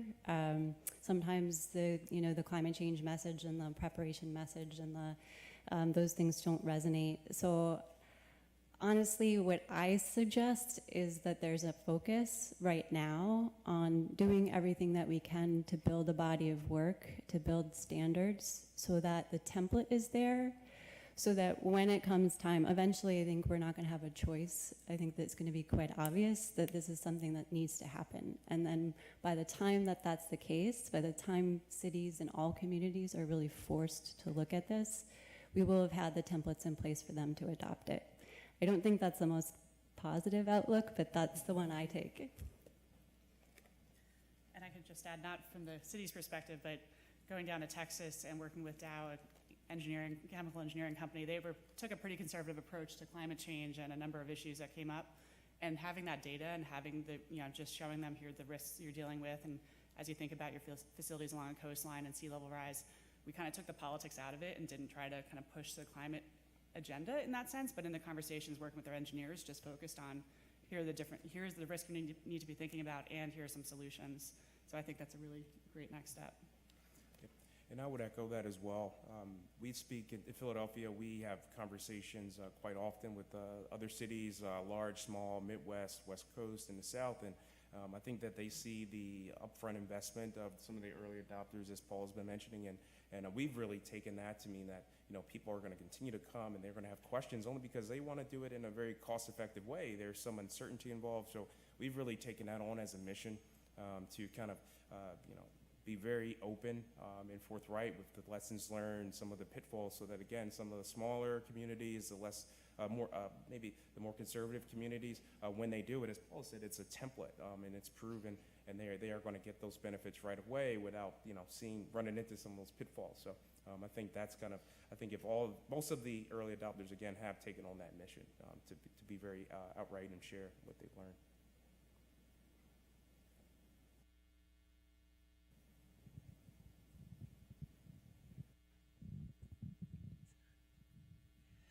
Thank you. My question's for Jennifer. I'm curious about corporate reporting of money saving on using green infrastructure, if it's in their annual reports, if there's any benefit they're receiving from that. And then I'm also curious about your ability to get through that door to corporate America? Is it because you're associated with the Nature Conservancy, or there's some branding that is more acceptable to them than, regulation from government? That's a great question. On the reporting side, I don't know of examples where this is fed into financial reporting. The projects might not be at that scale yet. So Dow is reporting around progress around their value nature goal, which is part of their sustainability goals. And they're looking to create $1 billion in business value by valuing nature. And so they're reporting progress on that. And it is specifically the business bottom line value that they're getting. So the cost savings, the couple $1 million they got from that wetlands restoration project and that type of thing. So they are reporting it that way. I think as companies are able to show that, make that connection, I think there's real power in connecting those sustainability, cost savings, and business value to their financial reporting. But I don't think that's been done too much. I don't know of any examples of that to date. And in terms of kind of getting in the door with companies in this space, it's been an interesting evolution over time, because I think and in the broader kind of valuing nature by business and everything, there's been a lot of interest. And I think once we got down to kind of engineers having examples and standards and having this not be this is something you should be doing because it's better for the environment, but this is something that's going to actually meet your business bottom line. You're meeting a business need and you have all these additional benefits, that I think that a lot of companies are really open to the conversation. The challenge is when you get into the details of it, they're not necessarily looking to put dollar values on the benefits they're providing communities, but how do they bridge that? A chemical company or some of these other big industrial companies have complicated relationships with communities they're in often. So how do they bring this in as a benefit in those conversations, but not have it get in the way of other issues they're dealing with? So I think there's a lot of opportunity there to bring these solutions to the table, but then helping them get through to actually implement them is a really, I think requires more than just Nature Conservancy, and they're working with a lot of different partners in this space to engage communities, to engage universities, to move the work forward. We have a couple more here. Maybe, well, you're coming around to the hands over here. I just wanted to ask a question about monitoring, and both, I know that you got into a little bit, Paula, but both from the city side and the corporation side, how is Monitor playing a role to help assess the performance of these practices as they're being put in? Sure. I think for us, we have a very robust inspection and a monitoring program, and one of the things that I've kind of touched on, but the ability to look at what's not working. Again, we have had, at this point, I can say informally, we're on our fourth iteration or fourth generation of design. Those different generations of design to system design, they progress through the monitoring data, through what we're seeing in operations. The things that we're replacing too often, Dr. DiGiovanni talked about bypass. I mean, we're taking note of those things, and we feed that back to design. We work very closely with construction, both the operations unit and our monitoring team, to also give them some insight into what we're seeing as a result of their efforts. So I think the closing or establishing and making sure that those feedback loops are closed with both monitoring and the operations team and how they work with design and construction. If you're a large municipality or a city or a corporation, national corporation who has multiple facilities, I think that's going to be very important because, again, you want it for long-term cost effectiveness. You want to make sure you're not doing those things that aren't effective and are going to cost you a lot of money in terms of replacement costs, the cost to rebuild, retrofit consistently. On the corporate side, I think you lay out exactly where they should be heading. I think the examples and kind of piloting has been at a small enough scale that I think they're monitoring what they need to be monitoring, obviously for regulatory requirements around Clean Water Act and other issues. And I think some of the companies like Dow, they're looking at how do they institutionalize this, are doing more of that kind of feeding back into the design and understanding performance. Where I think there aren't incentives within an individual company in this space is to go out and kind of collect the data that's going to make the case for why the green infrastructure works better than gray, or kind of having that broader research base, which is where working with universities, working with NGOs, other institutions, and cities, learning from cities can help a lot because unless they're not going to be able to kind of build that evidence base or build those performance standards in a way that you would be able to if you're taking a broader approach. So so I think there's some happening now in terms of monitoring, but a lot that can be done. Can we make around the microphone? Okay. Thank you. Thank you all. My name is Drew Goldsman. I'm with the Connecticut chapter of the Nature Conservancy. And I have two somewhat pretty distinctly different questions. One is really technical. Curious if, and maybe Gerald, this might be more to you, if any thoughts on kind of decentralized management of particularly sediment in these systems that we don't have a sump or some sort of sediment capture, just really in the weeds there, curious. And then second, a little bit more high level and maybe more Paula for you and everyone else as well. You know, I think your discussion of co-benefits, I think a lot about co-benefits as positive externalities, to borrow a term from economics, and the nature of positive externalities is that we underproduce them because they're not being properly priced in and subsidized, essentially. And so I wonder, I think aspirationally we can think about other funding sources to layer on subsidy to be able to capture some of that cost and not kind of put the burden on the public utility if we're thinking about you know, public kind of infrastructure. And so I wonder if there are, you know, great examples out there of, you know, foundations, health departments, and others coming in to provide, you know, and again, that comes down to how do we kind of perfect our monetization of those benefits. So curious if anyone or you're interested in speaking to that. Sure. Did you want to touch on the Sure, first I part? can address the first question. I think one of the things that I'm very fortunate for, and a portion of which I was able to pick up here at FES, is that I started my career stream restoration, wetland creation, monitoring those projects, which, you know, I had to be fully immersed in fluvial geomorphology. So, you know, your question about sediment is key for us. So a couple of things that concern us with sediment. You know, if you have your riser elevations at certain levels, and as you get to accept more sediment from off-site into your system, the bed rises and you're not storing enough stormwater. So that's hugely important. So I could touch on what I mentioned earlier, design and design reviews and the feedback loop. So fortunately for our group, we review every design that gets constructed and that we will ultimately operate early on in a different phases of or iterations of design, I should say. Pre-treatment wasn't on every S&P. So that was one of the first things that we did, and that's inlet pre-treatment, the pre-treatment of flows coming in, you know, conveyed through trench drains or curb cuts, runnels, so on and so forth. So the need to establish the velocity dissipation, the 4 bays and the sumps, and one of the things that it also does is you're settling out that sediment, but we also centralize the maintenance, and that was huge for us. When we're doing this at scale, you have a crew that's doing 30 work orders a day. They can't chase the sediment through each system. They want to go to one spot and get it. So between, I'd say, like that second generation of design, that was one of our big emphasis, the big push. When the surface systems, it's collecting the sediment in one place, and also reducing the ability for water to create its own path. Water, you know, will go path of least resistance. So we were seeing a lot of issues with erosion and exposure of liners because of what wasn't happening at the entrance to the system. So that became a big focus for us. And in terms of pre-treatment maintenance at the inlet level, that was huge for us as well, because we found that the more we focused on maintenance, well, for one, installing pre-treatment devices in every catch basin. Some of them, we have 3 levels of pre-treatment. We'll pre-treat the catch basin, we'll put protection over the pipe that's sending stormwater to the system. You know, there's some other things that we may do, but the benefit of that is that we are seeing reductions in the number of maintenance events for the pipes.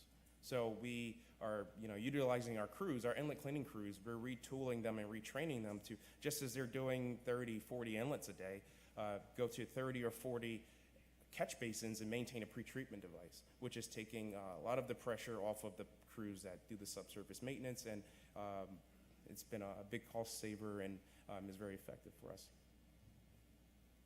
With regard to your second question, I showed a guide that was about the public health connections with green infrastructure, and that was very intentional, acknowledging that public health is really, I think, the opportunity for finding other sources of funding to help pay down those upfront costs that I mentioned. So that guide does several things. It talks about how to maximize and optimize the design to get at those public health benefits, but then it also talks about things like how to speak the same language with your public health community.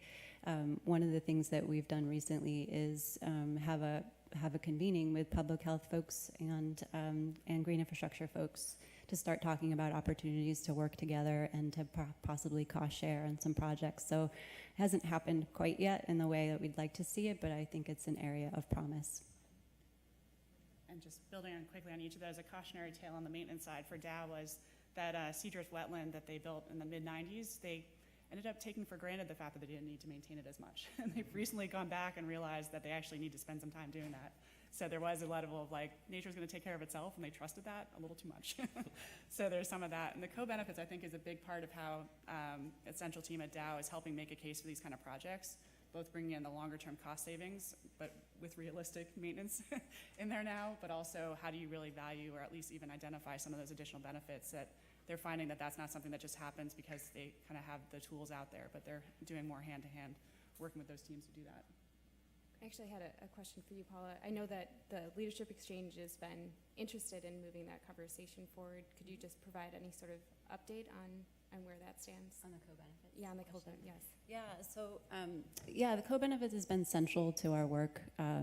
We essentially go where our members want to go. We provide a way to support them and facilitate conversations around things that they identify as priorities. Co-benefits has been a priority since day one, and it really speaks to the challenge that water departments, municipalities have in really achieving the full promise of green infrastructure programs. So we created this a work group whereby we worked with folks within our community to better understand what their priorities were with regard to co-benefits, because there's a whole slew of many endless possibilities there. So we worked with them to better understand what are their priorities, and therefore we were able to focus on those priorities in terms of identifying some monetization data that would help us along this path. So it's been sort of a methodical process to get where we are and to provide the support to our members where it's needed. But I think the next iteration is in using that data to actualize some actual funding to come in other than what typically is, though not always, as we've seen with some grant funding, but typically is water funding and finding other sources to pay, to sort of supplement those sources. Can I take a shot at the co-benefits question? Yeah, I was thinking to myself, what were some of those public health benefits that we're seeing, and tying that into the co-benefits discussion. And one of them hit me, and it stems from the fact that Philadelphia, New York, a lot of cities are, densely urban, and they have issues associated with being densely urban. One of the big ones in Philadelphia is litter and trash, and to the extent where people become very comfortable with it, living in it, amongst it, seeing it, walking past it, so on and so forth. I'm not comfortable with it. But overall, and so one of the things that we are seeing is that in those neighborhoods where that were plagued by the trash and the litter and the debris, short dumping, with the establishment of these green storm infrastructure practices they're seeing our crews, they're seeing some of the volunteers, they're seeing people maintain these bioswales and the rain gardens.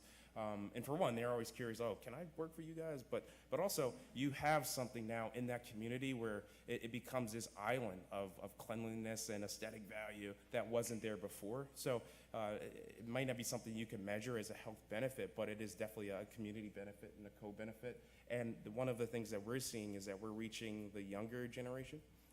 And they're, getting in their heads, I shouldn't throw things in there. And I'll be very honest, when I was growing up as a kid in Philadelphia, throwing things into the inlet was what you did. You clean the block and you push all the trash, because you're thinking, I'm doing a good thing because we're cleaning up the block and we're pushing things into the inlet, So kind of reversing some of those trends and some of those norms has we're starting to see that. But again, creating these islands, and as we kind of get denser with our implementation, you don't just have an island of aesthetic value, but you kind of begin to kind of expand that out. So it's interesting. I'm sorry, I'll come back to the audience, I swear, but I have two more just kind of pieces from this conversation. First, kind of back to this idea of unexpected benefits. I think often we talk about maintenance as if it's an additional cost that we have to care about, and of course that is the scenario. But Gerald, from your experience, is the building of a workforce in your community bringing about unexpected benefits? Sure, I would say so. For one, we do a lot of work with volunteers, and the thing with the volunteer groups, the community groups, you already have a nucleus of folks who care about something. But one of the big things that we're seeing that we're very happy about is the workforce development piece. So we work with a program called PowerCorps PHL. It's a subsidiary of AmeriCorps, and the aim of that program is to take youth who have been incarcerated, even those in foster care, and provide some aspect of workforce development, soft skills, I should say, as well as skilled labor. So we were an early adopter. We were at a point where we'd gone from 50 systems to several hundred, and we were looking for labor wherever we can get it. So we adopted this program and began working with PowerCorps. And one of the things we quickly realized too is that one of the big issues we have is that we pick up a lot of trash. We, at the surface level, we're weeding and we're replacing vegetation, removing sediment. But a big part of what we're doing when we first go in is we're removing trash. We're paying landscapers $50, $60 an hour, right? The highly skilled ones, maybe even more. Then you've got the union rates, so on and so forth. So one of the things that we did in the beginning is we taught these young men and women what green infrastructure was, the value of it, and that got them engaged right away. Then we said, hey, you're not just picking up trash, you're making sure this system will always function. It's not going to be clogged with trash and debris, and then it looks good. So, we transitioned that work, and we actually deemed it aesthetic maintenance. And we called them at times aesthetic maintenance technicians, right? But I think that piece there was benefits right away in that, okay, now we transition this phase of the labor to this lower skilled population of employees, let's call them. And so the employees with more skills could focus on the skilled labor. But then after 2 or 3 years of tracking these same individuals, they're going into the private sector, to landscaping companies. Some got interested in the below ground work and the closed camera TV inspections, and they said, hey, I already have experience with green storm infrastructure, and they kind of rose right to the top in those institutions. We kind of went further and reestablished our apprenticeship program.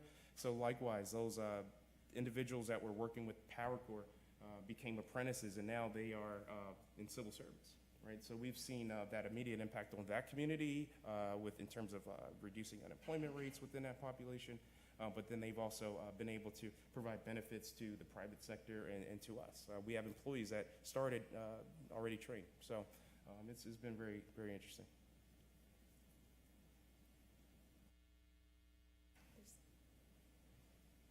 We've got a couple right here. Right here.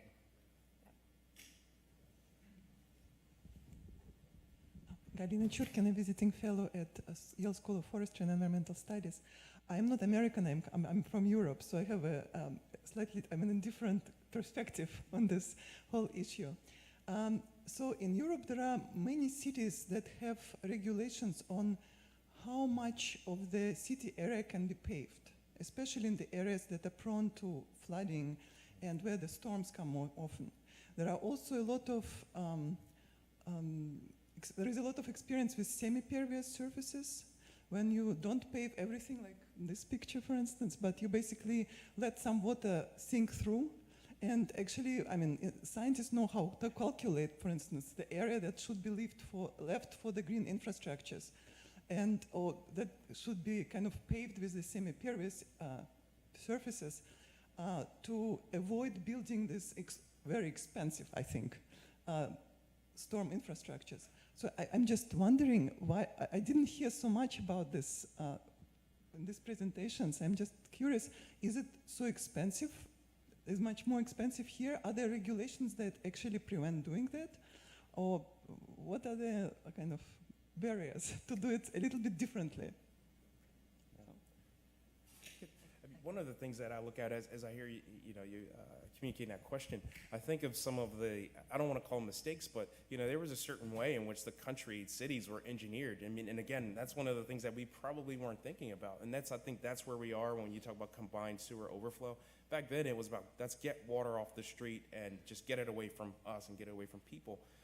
Very similar, you had that need to make sure we had the roads, we had the churches, the businesses, the buildings, and we had to develop, but I don't think we had that in mind, the imperviousness and its effect on water and water quality. And I think we're at a point now where we almost have to utilize green sewer infrastructure, because now everything's built out. We can't now establish a law that's saying, you have to have less imperviousness. So it just makes me think of, that again, it's just something that we kind of missed here in the United States, perhaps, but that Europe, and again, we're still a pretty young country if you consider. So, you guys had a lot of time to kind of figure that piece out. And it is a barrier, I think, especially once you get outside of the progressive cities that are thinking about this. We had a company we were working with that was looking to put permeable pavement in for one of their headquarters buildings, and the city wouldn't let them do that. And they could have gone ahead with the permeable pavement, but would have had to also put all the piping in underneath, just in case. So it actually, those are some of the local regulations that get in the way of individual projects, especially if it's not being addressed at a city level. I think part of your question too was, isn't it always or mostly the case that natural solutions or pervious pavement is less expensive in certain cases than retrofitting a system or installing more tanks or installing more tunnels or whatever the gray infrastructure approach is? And I guess what I've seen is that it doesn't always obviously come out on top. Green infrastructure doesn't always obviously come up on top in terms of its cost relative to gray improvements. So in Philly's case, the costs relative to the relative costs of the green alternative compared to a gray alternative and a combined alternative, which was what they ultimately went with, they were all sort of about the same when they figured in all of the things that needed to go into making, sort of retrofitting the city and sort of taking out a lot of the hardscape that had been put in. But the reason why they went with the option that they did is because of all of the sort of other pressures that maybe were beyond stormwater and just beyond combined sewer, because of potentially the ability for it to be more flexible in the face of climate change and increases in rain because of the community benefits. So those are the things that pushed it in that direction, not necessarily just looking at straight up costs.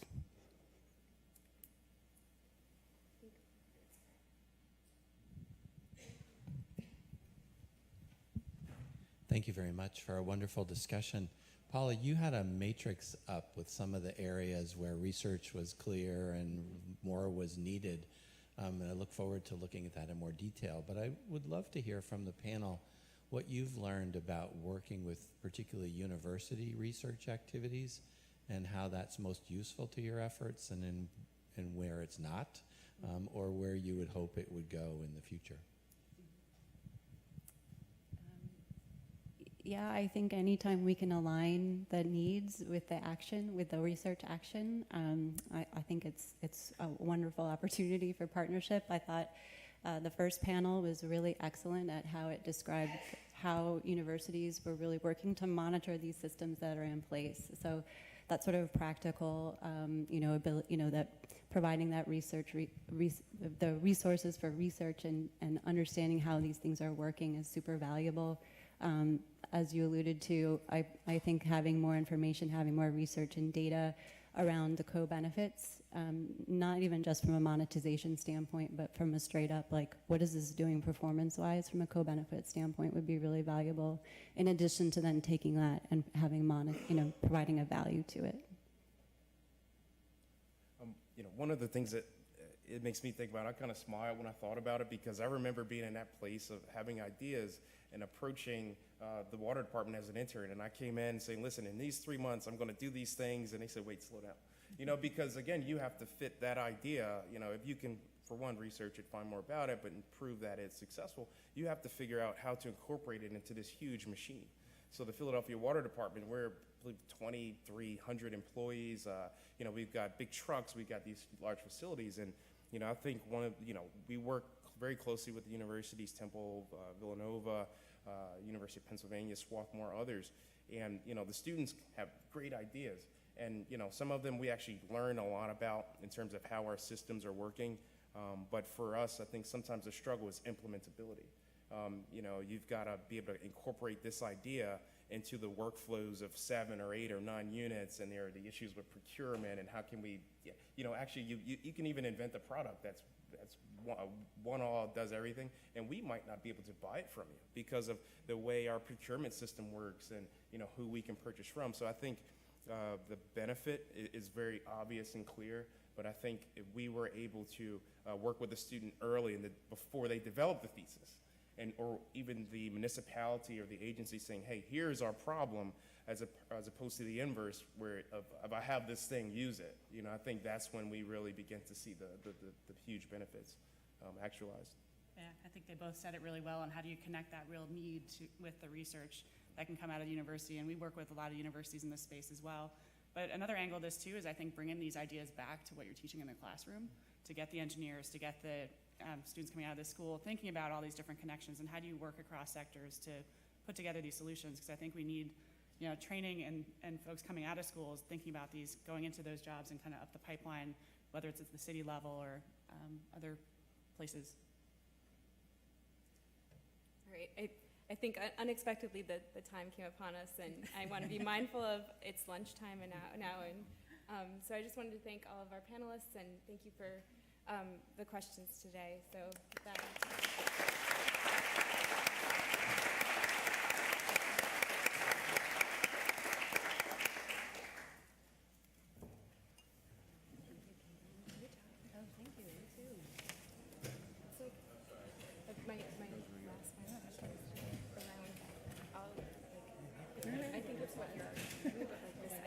Turn around.